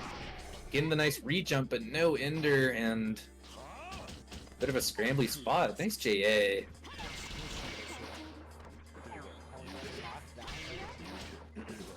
Yeah, for sure. And then, yeah, just like I said, that dash reaction on summon, I'll showing no fear. Yep, and this is definitely going to be one of those cases where we see the experience from Alpha too. Someone who's played this game for so long, definitely aware of how to challenge these narrow summons, and also how to challenge the player. Nice call out on the round start. Yeah, I think they're really opting for that high movement to try and get JB's round start. I think as Nero, you really kind of want to do that because you don't have good movement and you don't have the fastest ground buttons, so your ability to want to do anything round start, you kind of want to take to the air, which in turn inadvertently makes it easier to snipe, and Alk just running away with it. Yep, I mean that was again just the same heat we saw in the last round, and that ultimately led to this situation that's giving Alk this perfect as he goes up to set. For sure, I think one of the things I'd want to see, at least defensively from Gimger, is to try and represent EX Shield into that 2-2B, because letting that pressure just kind of run crazy is just going to be plus frame resets into plus frame resets. Oh, sneaking under the heat box there is say, how low can you go? Is this barely? I was gonna say it was gonna be a double perfect. Yeah, just barely. But again, the counterplay. Yep, and just the 2-2A routes and Alk just speed running Gimger. For real, just really showing a lot of that experience, knowing, yeah, this Nero player wants to press their big button. Oh, yeah. Run yeah, it, Shield. Yeah, I think that's one of the big hurdles when learning Nero is knowing how to deal with counterplay. Because it's really easy to just run away with how strong and like immediate his tools are, that like once people start representing stuff, it really starts to feel like they know what you're doing before you're doing it. And it looked like Alk definitely use that to his advantage.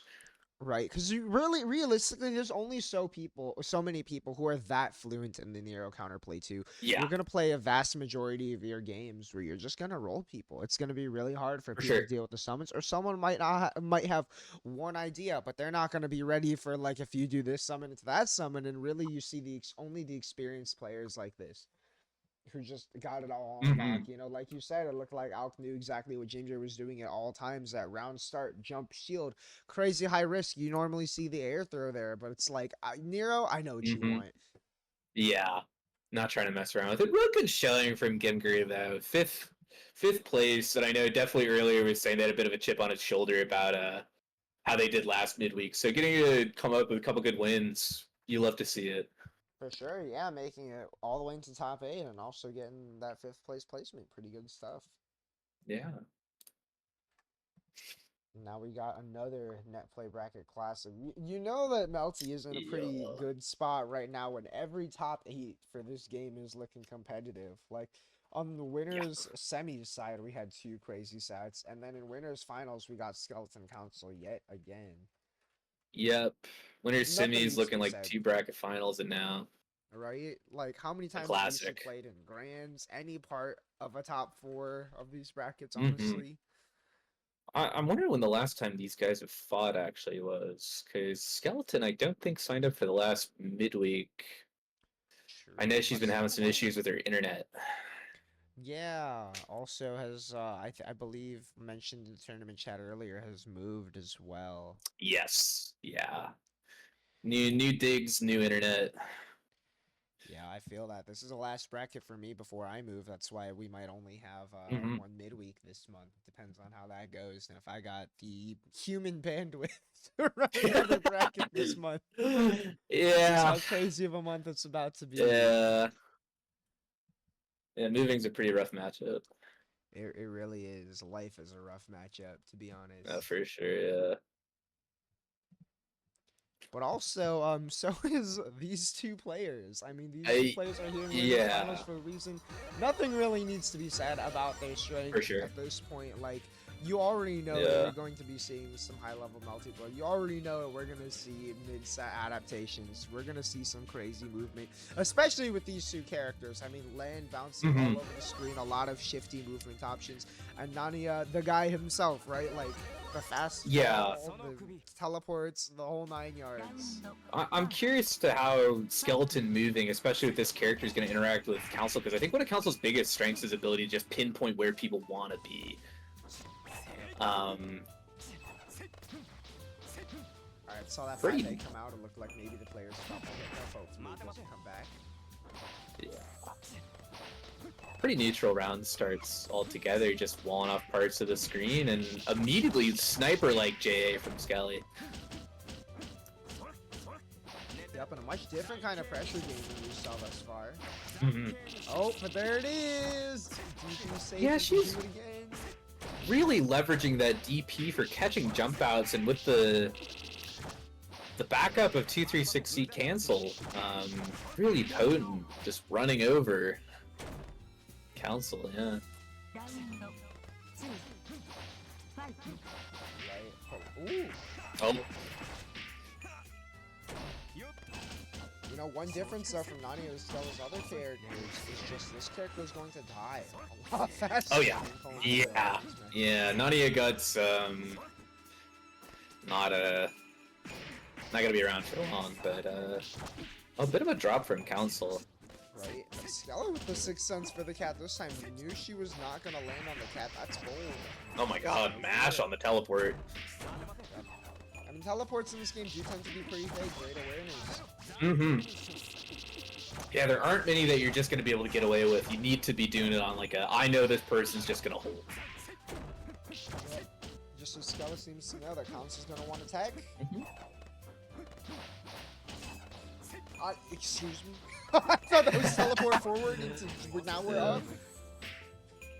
Oh, tricky dodge from Council. Flashing shield, I think, trying to call out the DP mid pressure. I know Council was talking the other day about, I think every time he does A buttons, he's OSing with D.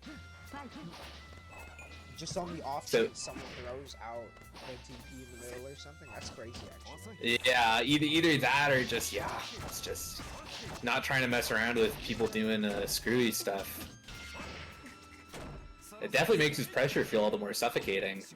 Trying to call it the heat, but Skelly holding it and getting plums for it. Yeah, we already saw that whiffed roll and pressure earlier. Skelly's like, okay, I see what you're up to. Yeah. Oh, bold ground attack! Bolder, deep. All these heat callouts are just super committal, and Skelly is not pulling the trigger.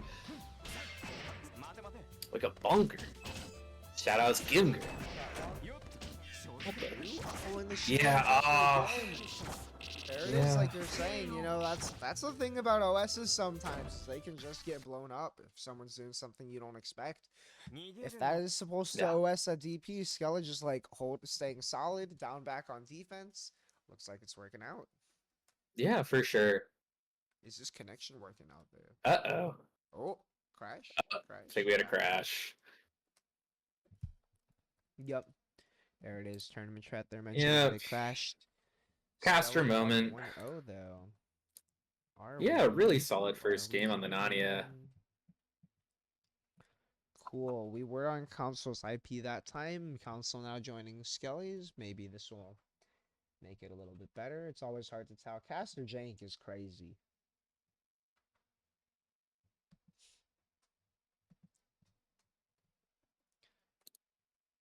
While we are waiting, though, I know there's also a West Coast event happening this weekend. If you are on the Yeah. West Coast, I'm not sure exactly which states. I think it also extends to Let the me Southwest pull it up region and as list it well. out for you real quick. Thank you. And also, you can So- find it in the tournaments channel in main cord. Oh, there it is. I see Yeah, it. Yeah, you the got the it. Western Association of Current Copers. If you're in Washington, Idaho, Montana, Oregon, Nevada, California, New Mexico, Colorado, and Arizona and Utah, this upcoming Sunday, May 11th, $25 base pot with a match arena. You can get a couple dosh for it.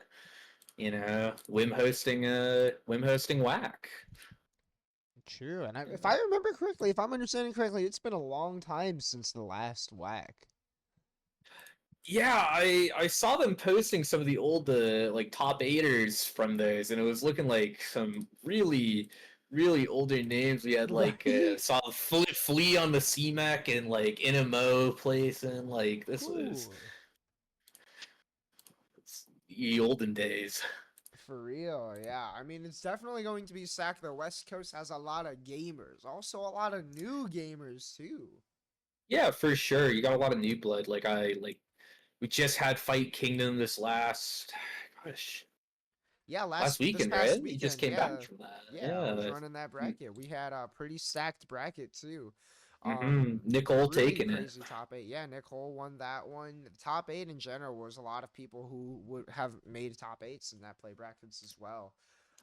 Yeah, a Tiffy, lot of Alec, Hector, Nick, Junebear also the person who only appears at the offline events and always kills people. yeah, offline Reaper. Yep. Yeah, other mainstays like Dalek. Yeah, just a really tight bracket overall. I mean, Melty is looking crazy competitive right now. Definitely seeing, as you mentioned too, with Scully not playing the classic C Coma here. That character's weaknesses definitely show. As much as LFGNA has things to say about that character, if you watch back a lot of recent sets, it definitely shows that he might not be the best character if you're trying to win every game. Yeah, even though you'll see average Coma player and it's the chicken crossing the road without getting hit like about every 10 minutes. If you talk to actual Coma players about his shortcomings, they'll let it be clear. Yeah, I mean, even if you just watch the footage, but Nadia looking a little more well-rounded, and already gotten some pokes here, but Council really committing to that DP. Oh, nice mash from Skelly there. Oh, I think names are backwards. Oh my gosh, they are now. Thank you. Yeah, no worries. I love getting mixed up by when you have to rejoin. Oh yeah, caster mix up. It's JA's like, JA's Really rare moment of J2C single hit counter hit, so actually getting the normal conversion. Really smart. Did a little drift fastfall. I think Skelly's really shown quite a lot of diversity with her options for pressure and Oki with this character. Oh, nice preemptive JA, barely sniping JC. That button was pretty elusive too. Council going for a little chase and just disengaging, seeing that she's too far out.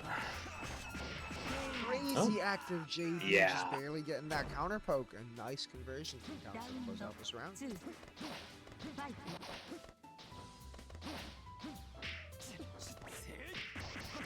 Ah, a little sneak under the DP. Yep. Oh, and the snipe with the J236B. Nice. Oh my gosh, yeah, Ice. Move looking pretty crazy good. I think that Ice just one giant disjoint that Lin can throw out. I think one of her more centralizing tools, and Council's knowing how to leverage it and just be like, you're gonna be here, and I'm gonna press it, and I'm gonna win the game. Yep, there's a match from Council, 1-1.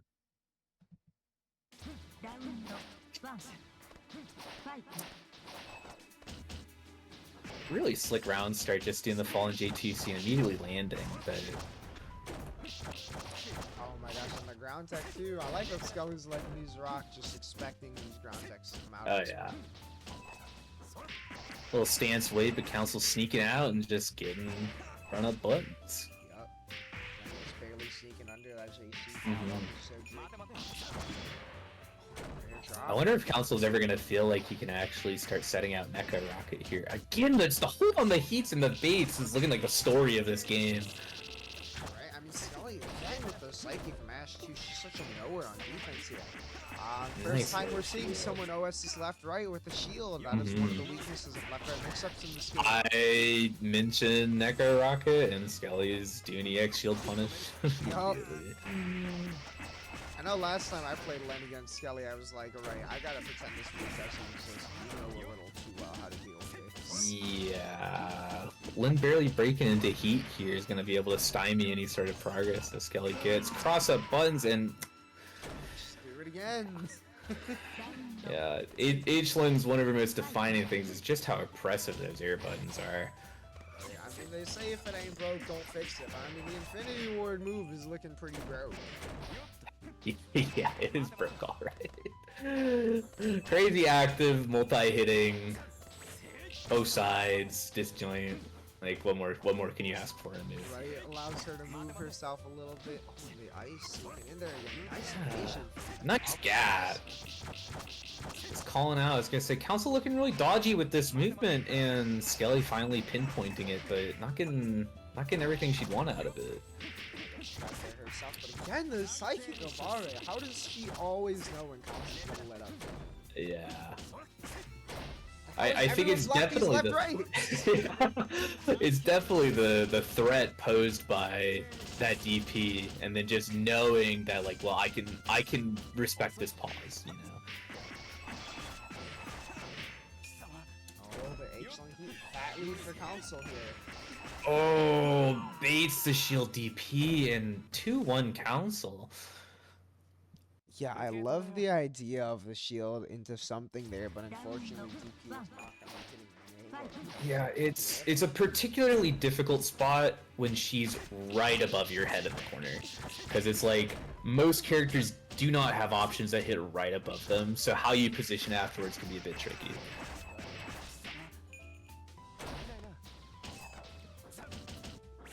Little catwalk, not trying to get fell on. Yeah.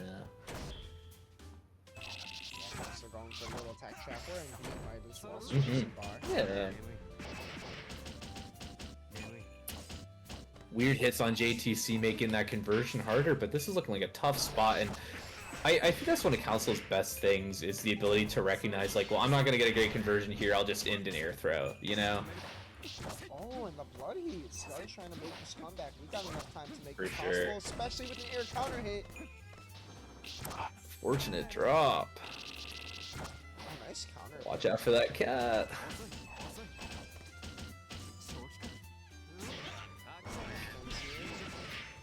Ah, shield on the rocket, and Council just falling with JTC. The defensive get no Oh press TC. my!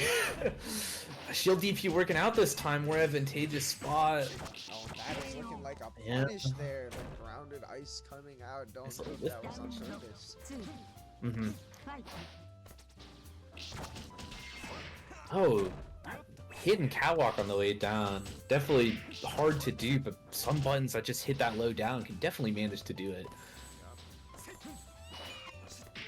Teleport, but yeah, catwalk is too sneaky. Yeah. It's right underneath. About character mastery in a sixth sense. Yeah. I am shocked that Lin didn't somehow get counter hit there.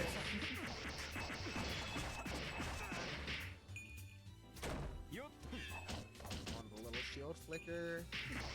This Council offense in the corner is just so varied and so solid. She can just present so many options at once, and he just knows how to use it. Oh my gosh, and even had the right idea with the EX shield, but 5A is not going to clear the J2C. Red coming Nice catch on the back dash. going for the heat, trying to save this round. And close to having the lead, about to get it off this combo.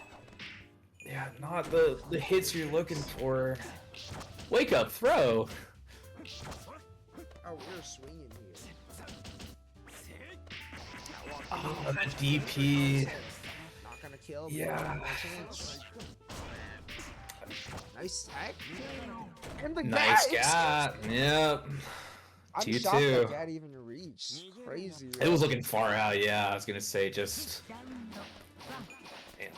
Right? That's always that angle where it's like, I don't even know if the vertical placement is gonna line up or right. But nah, Skelly's just believing. Yeah, when you play this game that much, you just know how to get those install gats. Speaking of. Oh, nice punish.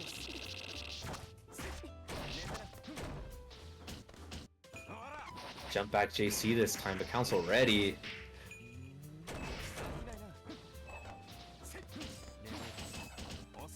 Oh, so close to getting it unblockable. Nice jump out from Skelly though. For sure.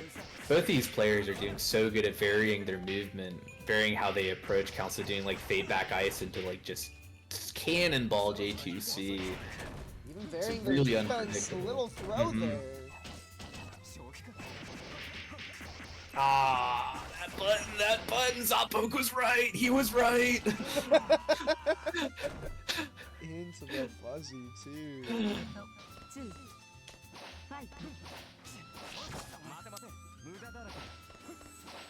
That ice is really tricky to have to navigate. Being able to move forward with such a large disjoint. Really sick routing. Double charged ice into delay J2C. Not opting for the fuzzy. I think maybe want to watch out for a DP. Skelly flash and shield. Okay, falling JB on defense. Way to punish the drop. It's not over yet. Spending the last 6 max. We'll definitely still have enough for safety. Yeah. Yeah, there's the lead. He is up for council though. Yeah, it's burning real fast. Just the confidence to go in. Like, I think Skelly definitely had too many DPs whiff or been blocked to want to send it there, and Council cinching it.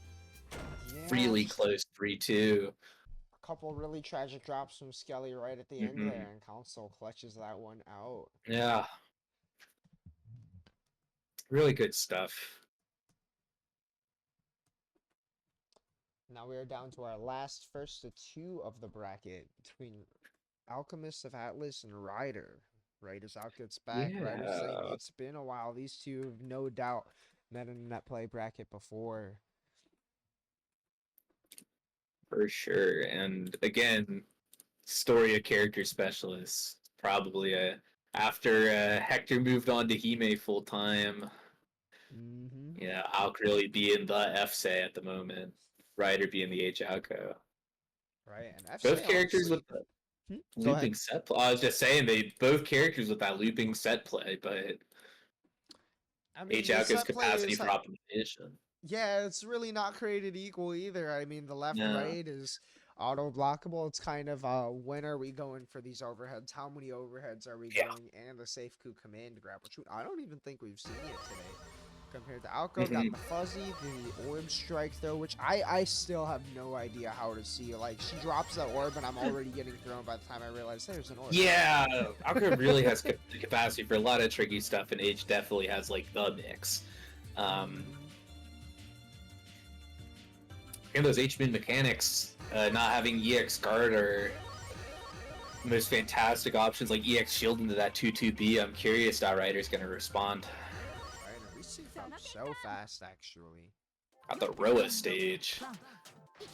Okay, yeah, the Somber stage.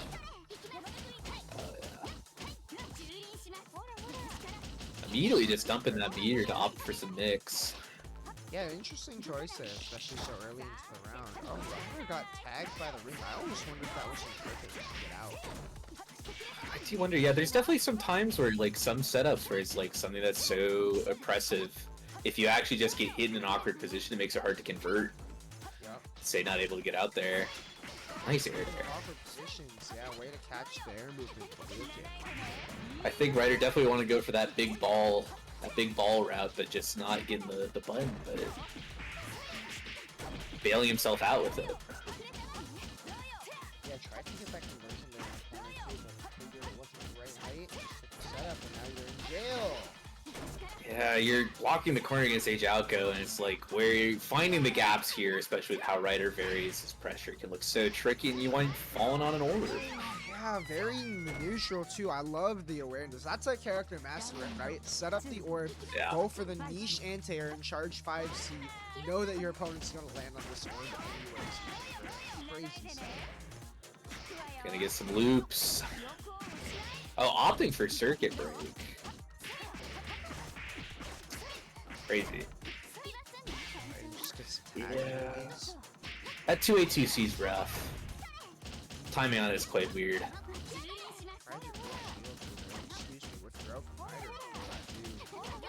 The Ryder just not cracking at all. For real, just smelled blood right there with that defensive match. Even coming right out from the Giga Plus ring. Yeah, and it's the way that he controls this screen, like getting hit by the overhead, unfortunate second hit overhead. Like setting up the orb and then just using it to shark underneath with JA. Yeah, and the JA placements have been so on point tonight. Yeah. Oh, Ring clearing that orb, so I can get in there. Oh, going for the slow reset and the Psychic Rider mash. Now you're locked in this corner. Mm-hmm. But at the same time, again, where is the mix? Apparently in the delayed low. Gonna say, but yeah, just with how little damage FSA does, like how many openings are you gonna actually have to get when you're having trouble opening people up? Ooh, real tricky. Oh, double overhead. Oh, it's looking like an Alf round. Pretty good lead in there. It is. Yeah. Really nice adjustment. Yeah, and this is I the think last versus 2 of bracket. Alex gotta win this one to stay in. Yeah, for sure. I think when you get people like this that are just, they got the Mystic Eyes of mixed perception, you really have to start getting clever and pull tricks out. Get them to respond differently. Crazy good response using the 2-on-4C. Yeah. Trade so no H Moonburst.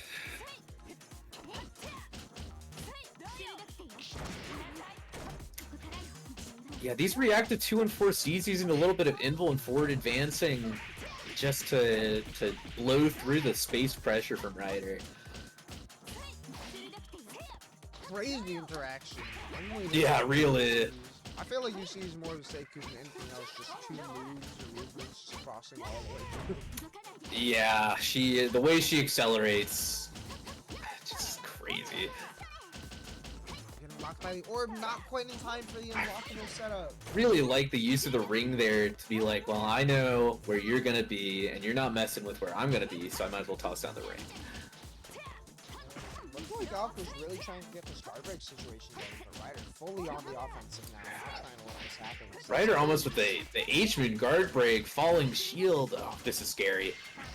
Oh, but not if you call Oh, clutch low shield. It's looking like time. It's yeah. You got to make something happen, and Alf just being like, "I'm gonna meaty," because like, what are you gonna do? Yep. Even if you hit that with a low shield, like, do you even have a low shield? Yeah. Oh, H-Man bunker the wrong way. Really weird position. Oh, nice call out. Oh. Punish on the shield again, not going for the again, what got out the loss against Skelly was just that commitment to held shield, and Ryder again just being like, I'm not gonna do anything. Yep. Not gonna do anything is kind of the story of this offense too. Ryder really just playing real passive, real safe, and yeah, throw into orb. Out gonna have to dig deep. Rising, what? Definitely trying to force Ryder to make some tougher choices here. Ring reset. Risky offense. I was gonna say, oh, see the shield on the 2-2B. Something you'll see a lot if you watch Ryder and Whisk play. Oh, okay. Nice, a little bit of a loop. 2-2B catching that jump out and bunkering. Now it's Ryder's turn. Just popping that orb in your face. It's definitely gonna be hard when you have to. Oh, the dodge! Had the right read, but not the right answer, unfortunately. Oh, what a shot! Damn. Last game, last round. Yeah, the low hit count definitely made that do a lot. I'm sure Skeleton is looking for that run back against Ryder. Really weird position with passive mine where it's like, I don't want to push myself into it. I think Auk was definitely trying to jump block and got hit on the way up, and now Ryder got bailed out. Oh my gosh, and the orbs are all set up. When you get out of this situation, you're out. Campbell is crazy! Man grab. And we get a loops. Drop, no! Oh, now you're back in the corner. Mash. Oh, really trying to bait the heat, but yeah, H-Man Heat not vulnerable there. I think I really dig these rings to try and just shut down where Ryder's gonna try and like bunker down in the corner. right? Just being really preemptive with Yeah. hard calling out there, being like, yeah, do not play your defense. Oh, but the Oh, overhead, we the were shield ready! overhead. You were ready for it, but Nice call out on the mirror, and it could be a one more touch.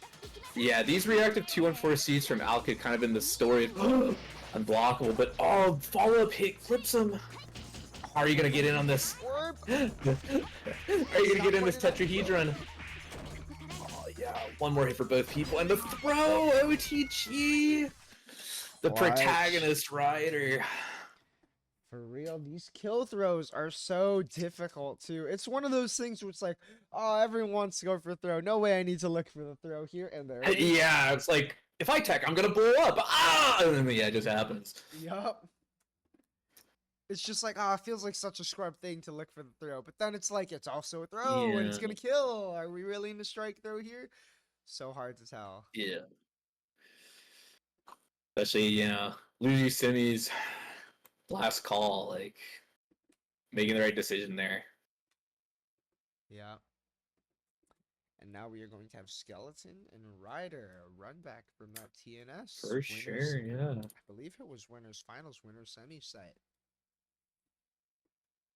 Yeah, I believe so. And I think that TNS was definitely when Skelly said that she didn't really want to play Coma anymore, because I think she went all Coma that bracket. Yep. See if the Nani is going to be what's going to make a difference here. Right, because I mean, characters like Alko, who are really good at controlling space, have really good non-committal ways to set hitboxes apart from themselves. Yeah. Definitely really good at exposing when characters really have to interact. But I do think this is a bit of a weird matchup for Nania to have to deal with Alco in general. It was definitely one that I enjoyed playing when I was on Alco, so I'm curious if she's going to stick it through. For sure. I think having that sort of insurance to just not have to interact with, like, you know, am I going to get DP'd here? Like, Yep. but Alco being able to route into orbs, extremely helpful. True. Also, we are still waiting a little bit for Skeleton. So once again, if you are in one of those Western states, consider signing up for WAC. The link is in the tournaments channel in main court. If you're not there, you should be there. That's the best place to get games in Melty Blood. The link is in the midweek server as well if you're in here. Believe it is in one of the upper channels in the Melty servers channel. As we are waiting for Skeleton to pull up for this first to 3 losers finals against Ryder. And you know, it's interesting seeing the Nania because I know the Wara has also been a pretty practiced character. That is the character she won Frosty Faustings with back in 2024. Yeah, for real. Definitely the character that when I've played Skelly recently, she's been on the Wara a lot. A pretty good one too, and another one of those characters. Oh, definitely. Wara and Nania are like 2 of the characters that, despite how much they're played, you will not find 2 people who are going to play them the same. Like, you look at any 2 Waras, and it's like Tith and Kairos playing mad different, right? When Zapoke was on that character, also playing pretty differently. You look at Nania, and it's like Fahani Alps aren't playing the same.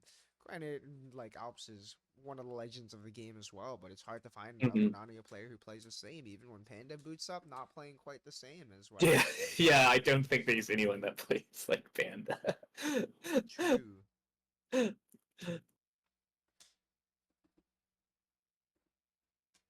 I don't know. We are getting timed out in real life. Where is Skelly? I know sometimes she doesn't see the pings in the server. Let me see if I can. Yeah. Bones. Please, Bones, face me. Yeah, hopefully, especially because it's top 3. See this. Hey, there we go. All right. Awesome. We're alive. And she's posting IP when the Ryder IP is up there. There we go. Okay, there it goes. She sees it. Wow. Up and the classic. Yeah. The classic.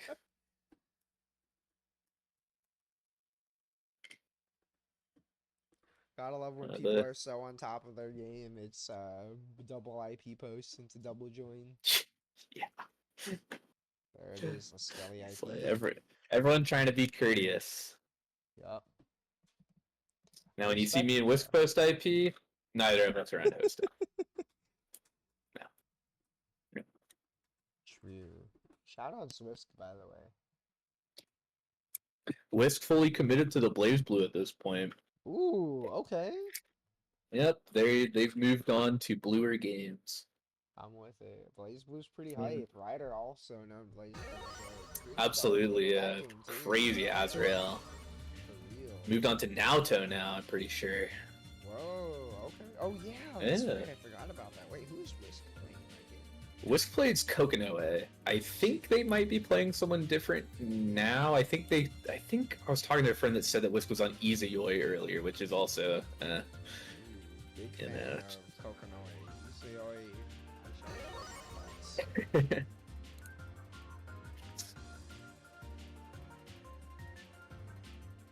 We are synced up and ready to go. What character are we Hell yeah. going to see?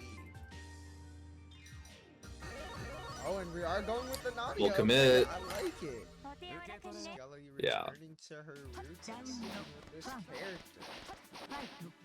I think Skelly not the type of person that would just pick a character for a bracket and decide they're gonna switch. True, yeah, Skelly really does kind of commit to one character from the time bracket.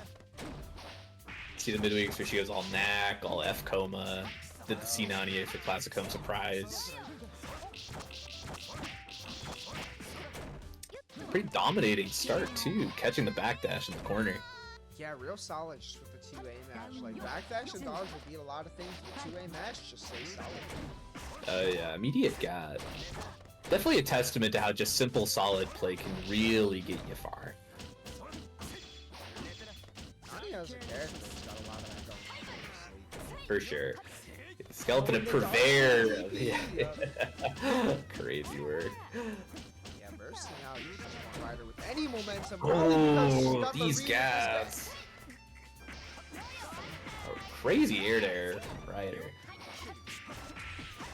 Yeah, that's one of those things that.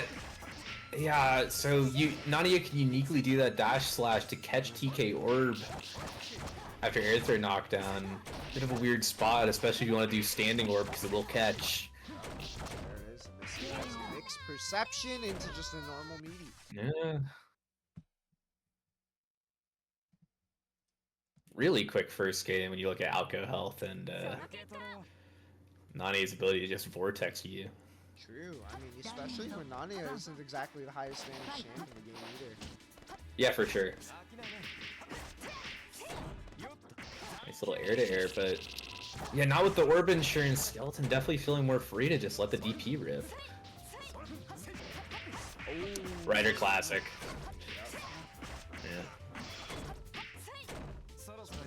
Drop on the 2A 2C there. Tricky, but yeah, you're just holding down. That's one of those things that's interesting in outcome matchups with Heldorg, where it's like jump out assuming they're not going to just react to the jump out with dead. You know, because like the orb is there, but it's kind of not there. Right? It's definitely one of the things that makes his character so special, I say, is Ryder manages to close out the round and just run on buttons. Yeah. And it's simple.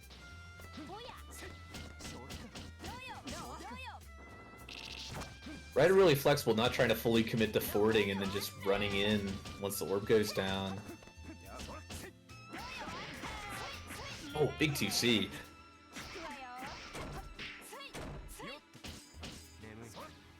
Ready to bail out on the drop with warp set.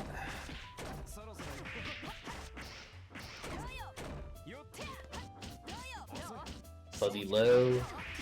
Yeah, Blade Revet.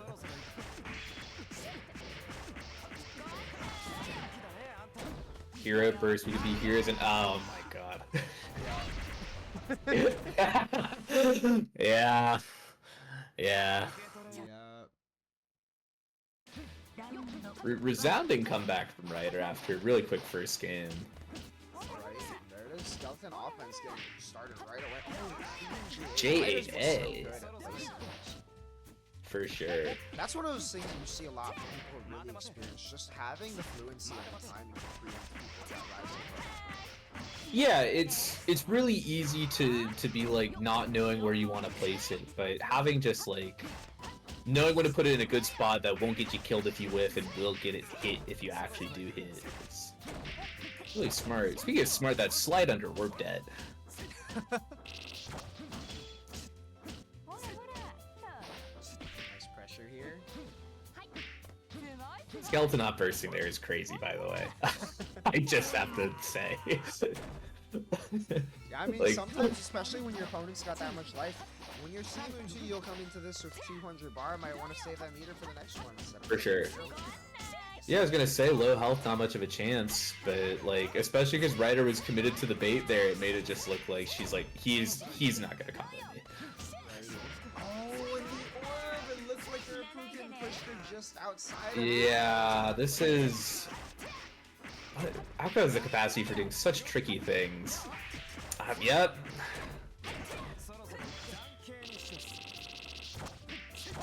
Let the DP rip. Yep.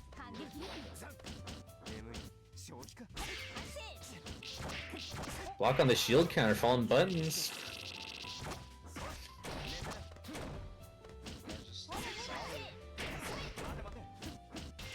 I was trying to go for the loop off of that shield counter, but dropping doesn't really matter because now he's up 2-1.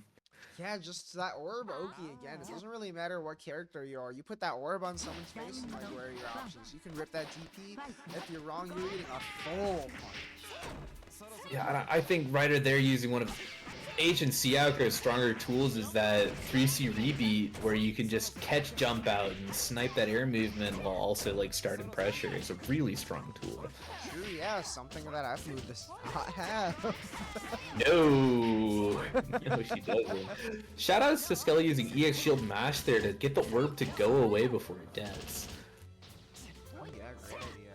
Oh, and clearing the orb preemptively there.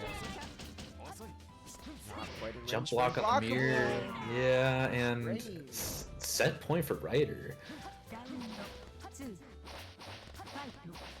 Skelly definitely having some difficulty dealing with both this pressure that Ryder is presenting and then also how he wants to control the neutral, but Again, could be just one of those things that, you know, we're seeing this Nania pick, knowing it hasn't exactly been the most common pick recently, too. Navigating Alka orbs at this level is going to be hard if you're not really you're that unblockable. Yeah, it's... Come into the burst this time. But yeah, certainly it's... a fast fall, but already that rain is walling you out. I think a bit of a similar vein to dealing with Nero, where a lot of your responses to it are going to be character specific, and just as I say that, Ryder just cruising on. Yep, and we are back to yet another, like you said, it's the Netplay finals set right now. We Yeah. are back with another Ryder and Council say. Yeah, the flip side of TNS finals, we got Ryder coming up from losers, having to get the reset if he wants to win, and Council holding it down in winners. Yeah, it was the other way in the other bracket. Yeah. Now, will we see Sialko? That really is the question right now. We saw it work out Yeah. quite well for Ryder in that TNS set. I believe it was swapped to the Sialko after game 1, ran the rest of that set back on the Crescent. But are we going to... But, you know, the H-Moon did come pretty close in that winner's side, just was not able to close Yeah, it out. it was last game, last round, so it's not... Right? Do we If see Ryder it wants to swap coast it back? out on his main, I wouldn't be surprised. Even if it's more than coasting it out and just being like, you know what, I'm going to believe, I'm going to get these games Oh, for in. sure. Gonna Yeah. really see how this plays out in a bracket setting. It could be tough, but gonna just have to see against the Council H lane. Keep up in chat asking, what game is this?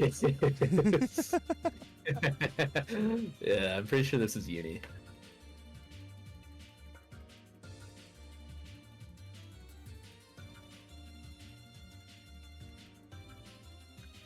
It's looking like the H lock-in. It looks like it. Hovering over the Yeah. H, I would not be surprised if we see him just select it here. Lock-in in black shirt too, no Super Saiyan. Yeah, H Moon Grand Finals really makes you think. It's always so funny because I think when you look at it from the most objective lens, H-Moon does look quite weak, but then you look at how the meta for NA shakes down and you always see these H-Moons doing well. Really a testament to both the individual character strength and just these players. Oh, and we are going back to the Sakura stage. I was gonna say the Zoppo stage. Sakura stage, true. Really strong immediate opening from Council, opting for landing 5A, not doing either fuzzy option, just going fuzzy mid. But yeah, the hit stop on that Snowflake is just a million years. It really is. I can get hit once as like he's gonna land and hit me. And the white cat stopping Ryder from converting there. It's so rare you see the white cat actually put in that work. It's all it is just a moving collision box, but oh, just sending in a wake up arc drive. Yeah, the reversal there. I feel like Ryder does arc drive more than any other outgo I see, but I never see him miss it. I mean, it's still a solid reversal, right? Oh, for sure. Once run that offense, better respect. Oh, and knows we can special cancel off the projectile. Yeah, shield wield kick into Neko is definitely a familiarity thing. Speaking of familiarity, Catwalk under Orb debt. Crazy close first round. Queen J A-tap, there's that experience. That's one of those things too where, you know, we might be seeing some of the comfort on playing just your character. You have the exact movement that you're used to. For sure. Yeah. Yeah, that's just... Council's so good at reacting to that, where it's like, catch the jump, go for the fuzzy if they don't. Like... And you kind of want to just... Possible miss... Yeah, definitely miss input there, unfortunate. Yeah. Like one of those weird spots. You don't often see the London Rondo just raw like that. I think usually you see it in conjunction with Arc Drive, which was what Council was saying the other day. Yeah. Sometimes you see it just because it does involve until low crushes. But it's definitely pretty niche. Not really sure what it'd be for there. And just wow. Okay. Yeah. You know, sometimes it's just like people will get hit by a projectile and be like, okay, now it's my turn to move forward. And because they're like, they wouldn't do it again. And, you know, let's do it again. You might. Yeah, I like the option to try to do charge 5C there behind Orb, where it's just like, I'm gonna snipe him out the air. Oh, I'll go just a bit too high for the classic Council corner chase.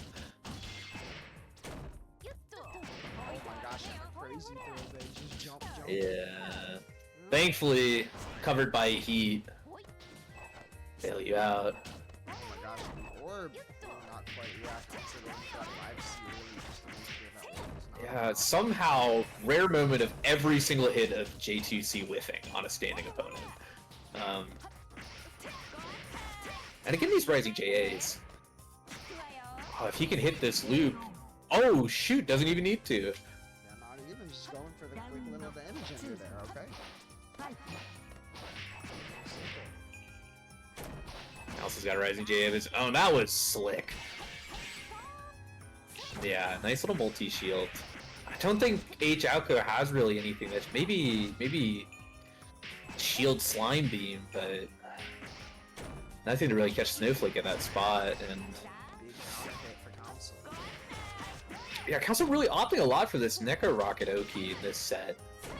I think Ryder just not one to try and tech out right now. Going for charge 4C under the protection of Orb. Clean staggers, and yep, classic throw pressure. Oh, rare that we see that Orb reset. Yeah, Orb Reset, definitely one of the more committal ones where you're like, well, this is someone that's going to just hold it, right? Yup. The big counter hit. Oh my gosh, crazy. Oh, I thought that was a 3C, a move that will never trade unfavorably. The Red are clutching it out for 2 games in a row. For real, a fast 2 games too. Oh my gosh. Red are all business.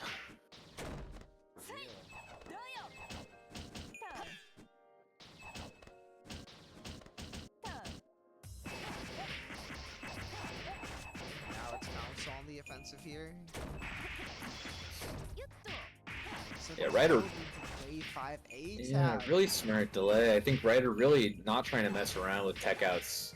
The reward Lin gets on catching it, it's so much higher than the odds that you'll actually. Dude, nice block on the fuzzy, and yeah, fuzzy indicate hit.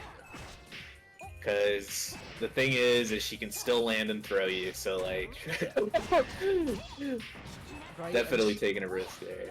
Strike throw is so funny too when you're watching players who have played a lot, because one of the things about it is you just get used to someone's particular timing so much. Yeah. There's layers that we could not see for sure.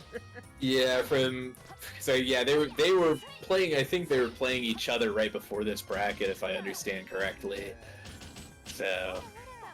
He's right from here, like, where's Ryder? Council's Yeah, like, where's- wait, he's here. He's with me.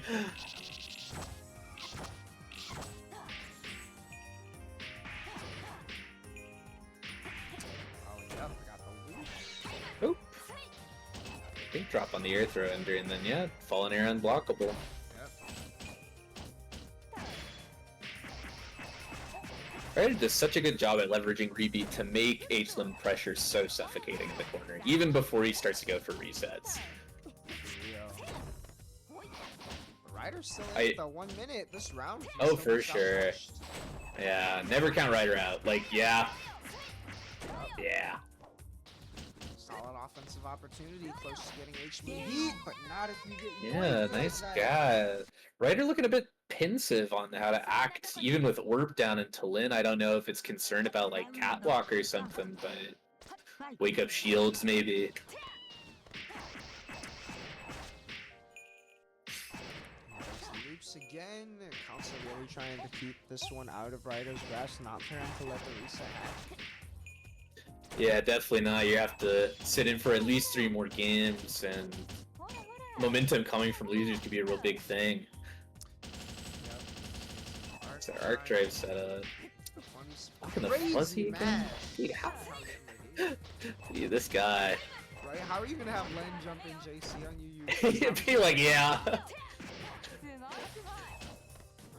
Options that are incomprehensible. Did you see? There was like a tweet this week too where someone was like, I love when 2 players have played so much, their decisions look incomprehensible to anyone else. I was gonna say. It loops back around to make the decisions look questionable, but like if you try mashing on Council, like you the viewer, the royal you, you'll probably just get hit.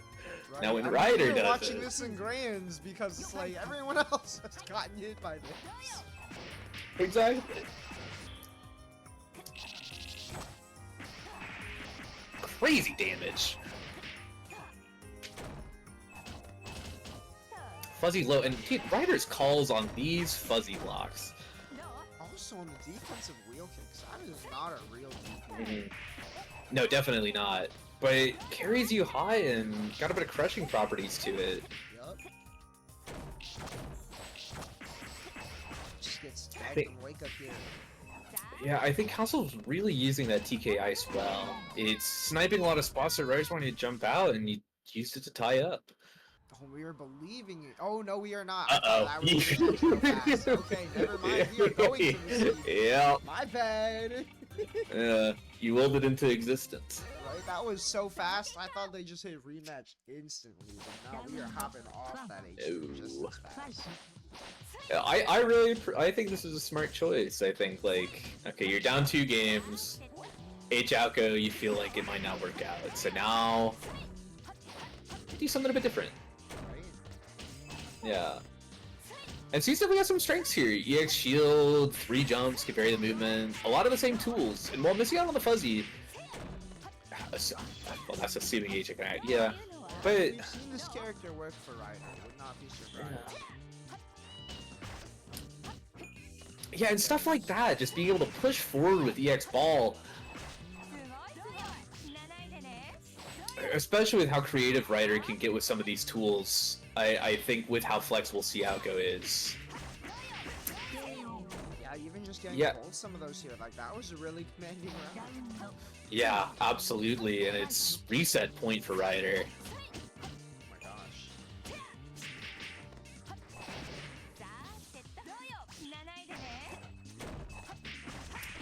Really tricky orb. Ah, I see what he's going for there, but really nice shield for Council. For real. Oh my gosh, and yep, just jump in JC. Yeah, jump cancel to deal with that, but Lin in the corner. Nice little 5A staggers. Oh, there we go, the throw loops. I say, in my mind, I thought we were getting close to H-Moon Heat, but nah, it was manual Heat. Yeah, now that we're on Sea Moon. No shield on the charged ice is rough. Lin gets a reset. Yep, there's these loops. That 3C definitely trying to preempt something like a defensive wheel kick, and they should be enough. Yeah, just barely. Not quite, not quite up there. Oh, the shield recognition for the air unblockable, but just doesn't work out. Yeah, even if you got that, I don't know if you have something that's involved enough to be able to Yeah, that angle. 5C coming through there. Final game for this first set of grands, and now Ryder getting the swagger out. This is the big difference maker, but oh no, drop.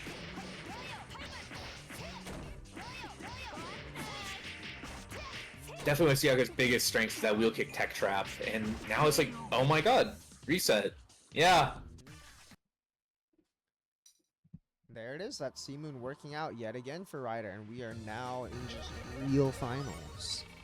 Yeah, nice little courtesy CSS for them to reset the scores. I love that. I also like going back to just change the stage. For sure.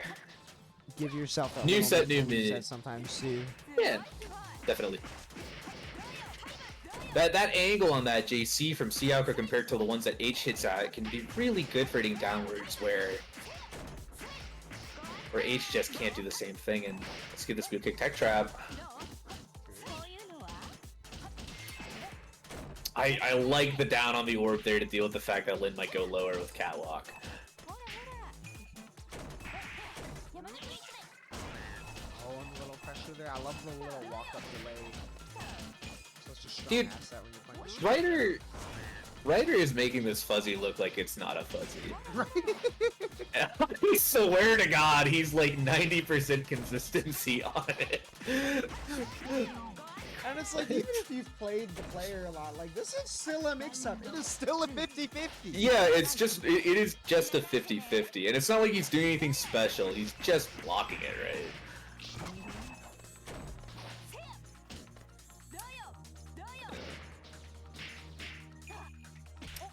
So Council's still finding the approaches, and again, that cat awareness.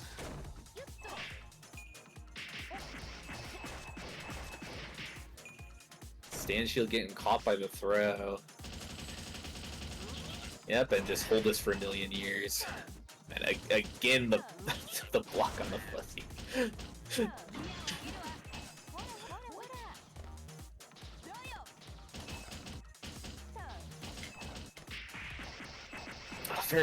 That her being able to drift with that J2C makes like knowing where to block at the end just kind of nebulous. Fun trick about that though is if she moves her momentum, it is now a minute, not an over. Really? What do you know? Yeah. Little known fact.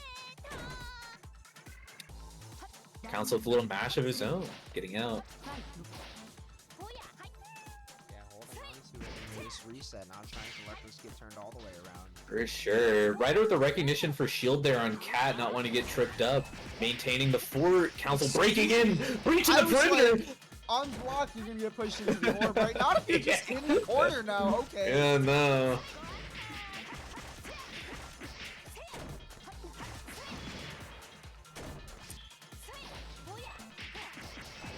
gosh. Broke the perimeter once more, but anti-air 236A counter hit, quite a strong tool.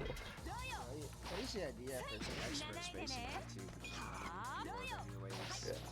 Big ball. I really like. Yeah, I was gonna say I like how Ryder's leveraging just how much more meter Siako's getting at any given point and just being like, I can use this to hold down a part of the screen better with thinking less about it. That's one of those things that comes up so much about C-Moon versus H2 is C-Moon meter economy. You not only have a higher limit of meter, but just build more meters. Have so much meter. Always have meter. Yeah. Like, obviously manual heat, you're gonna be back to 0, but you go in max, come back, now I'm at 200 again. These third jumps are really doing some numbers for just consistency in these meterless conversions. Where Ajaoka kind of has to bank on preserving 5A for loops or having to spin meter to get them again. That's how you It's a know little it's bit. not just a simple meter swap meter. Like, this is a real Definitely not. Yeah, Ryder Siaka is super legit. Yeah, you wouldn't think it's a secondary. Oh, nice catch.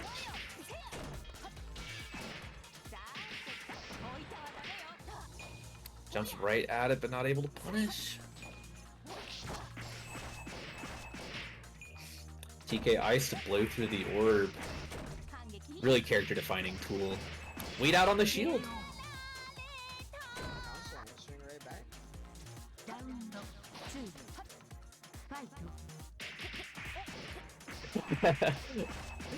I wonder what Ryder was going for there. Because it wasn't counter hit.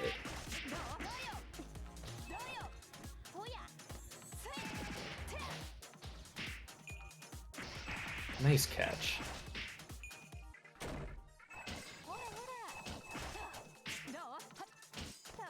Interesting thing to note there, some characters when getting hit by the initial fuzzy hit, the rising button will whiff. Oh, interesting. Yeah, so Ryder crouching there, kind of getting out of jail for it.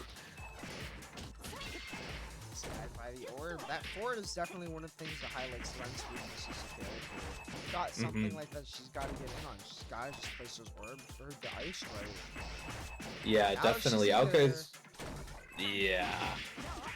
Show why she's strong, but I think Ryder should be able to clutch this out. Yeah. Oh yeah, especially with the art drive. And now with Simu, you keep 100 bar from that.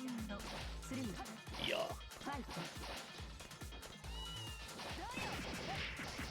Late rain not coming out in time. TP knockdown. Oh, they are swinging. Knockdown for Council. That's definitely another nice thing for Simu to have over H. Give to Manuel after he's not trying to do it. Yeah, for sure. A lot of defensive flexibility, I think. And when you know how to cycle options, definitely strong. Wow, mash on the 2-2B. Clutches it out. Yep. Just big 6-2-3-C. 1-1. Razor thin margins on this match. For real, you can definitely tell that these are two players who have played each other a ton. The air tick throw. Air tick throw! Yeah. Melted Blood special. Not the easiest thing to time. You can't just mash it because they'll be putting throw lockout. So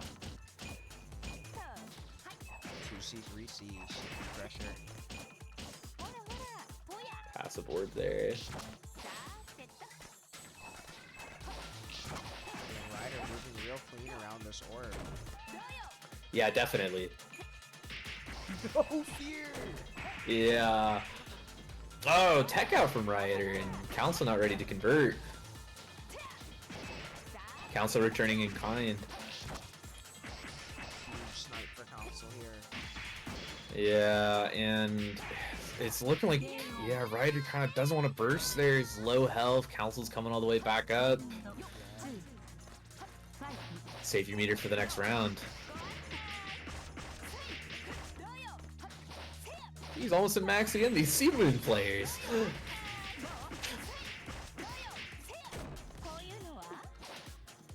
Oh my gosh, and moving the orb. Manual orb. Yep. Yeah. That's so tough too. Again, something you only see like the real dedicated athletes do. Yeah, it's hard to position both yourself and the orb at the same time. I've seen Duke go for some absolutely insane routing with that, where he sends me to the top of the screen, the orb just follows up in depths, and I'm just falling all the way down. Really cool stuff you can do with that. There was one time he told someone to look up this video in LFG and it was like Alco smoked all my reach. Yeah.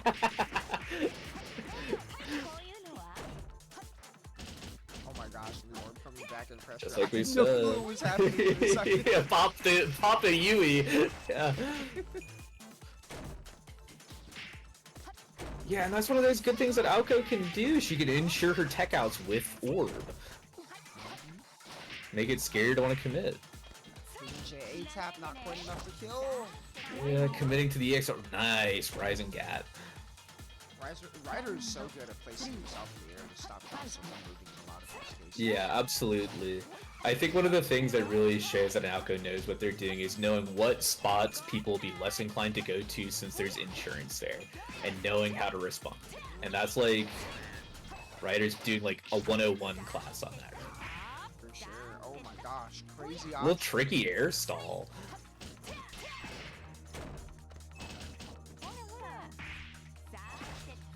Console just bowling his way into the corner here. For sure. Yeah, definitely having some difficulty finding his way in with everything that Alco can just put out. Yeah, like Ryder definitely willing to. that's the Alco player special too, is like they'll put out that orb on defense and it like looks ignorant, but you know that when the Alco player does, they know it's about it. Yeah, yeah. I do really like the super aggressive approach from Council because Ryder's trying to get a lot of space so that he can actually set up the fort, and Council's trying to deny that outright. Blood Heat. Don't think Council's the type of player to let a last start cap into them. Right? But I don't know. Collision you never know box cap. sometimes. Oh my gosh. You do never Cross know. up? Oh, crazy cross up and heat, and now this is a really rough spot. You need to hit. Yeah, I was gonna say, you need to hit Lin not once but twice now. Ryder with a real heads up way out of the corner, and then Council just one step ahead. Console now on tournament point.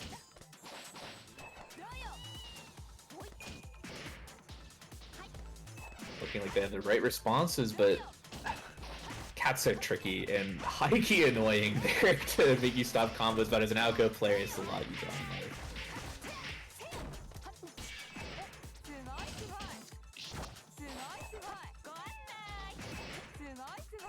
No fear putting down Collision Cat right in front of Ryder.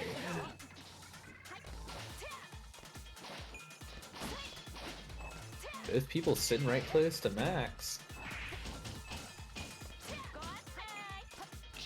Really brave choice.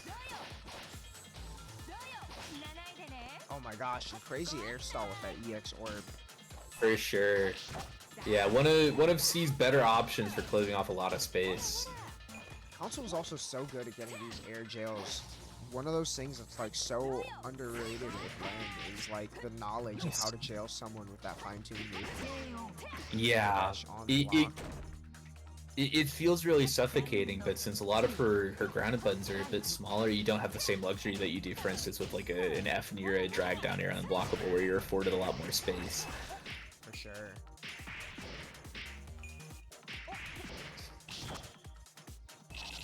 Nice little meter dump to prevent going into heat. That's really big awareness point for H-Moon players.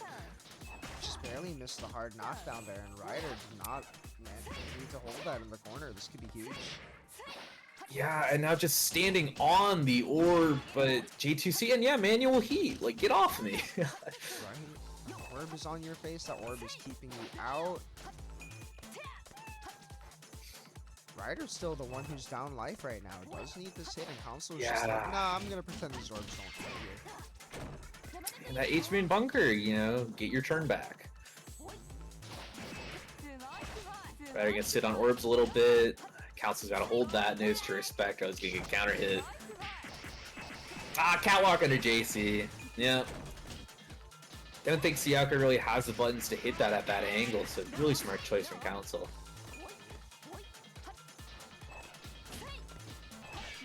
Don't know if it's a Siaka thing or a Lin thing that Ryder's struggling with on some of these higher conversions with Lin. Oh, there it is. The victory punish. Oh, nice anti-air 5C there. Just a little bit of time left. Yeah, Ryder does need to try and get some of that time, and there it is. Yeah, it's either you sit there and die slowly, or you jump out and die quicker. No one really having any meaningful amount of meter here. That angle on that falling JC that Ryder's been using, getting above Lin where her buttons are a bit worse off, especially if she's already committing to trying to chase you in the air. Really smart choice. Oh my gosh, there it is. Just throwing out all of these. Yeah, if you shield that cat, no longer an active moving hitbox.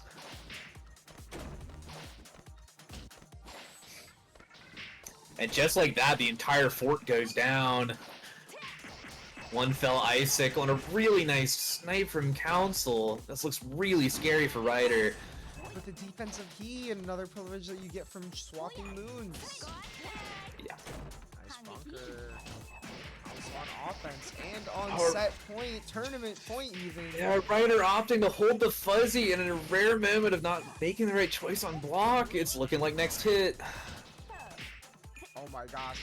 Empty throw. This might. This shouldn't kill. One hit away. One more wrong guess. Oh my gosh. Oh, just the bravest orb in the world. Oh my gosh. Oh my god. Punisher Oh my god, wait, he has no fear. Wait, he has. Oh my gosh. Oh my god, just the barely miss on the tech catch. Council having the awareness there. Council's your winner. Yeah, that's like Council's 5th midweek melting win, I think. Yeah. Congratulations, Council, taking midweek 21 over Ryder after the reset. Crazy stuff to Ryder. Council, even in the tournament chat, said, holy sweat game. Yeah. Lock C-Moon from this man, yeah. For real, shout out to Ryder pulling it out with the C-Moon and taking that pretty far still on that reset. Crazy games all around, a really tight top 8. Thank you to everyone for playing. Also, shout out to all the new names who have been entering these brackets. I see you playing in the TMN brackets and entering these ones as well. Good to see the scene very alive right now. There may or may not be any brackets for the rest of the month for me. Going to have to see how real life stuff goes for me, especially moving this weekend and stuff. But be on the lookout, because if there is going to be something, I'll put an announcement at least 24 hours ahead of time, probably in the upcoming events channel. So try and keep an eye out for that. Otherwise, I will see some of you at Combo Breaker. Rump, you got anything? I don't got anything to say. I was just really happy to be here. Thank you for having me on. It was a crazy fun bracket. Sick. Yeah, well, that is going to do it for midweek 21. And if we don't have any more this month, 22 will be first Wednesday of June. Business as usual. See you then.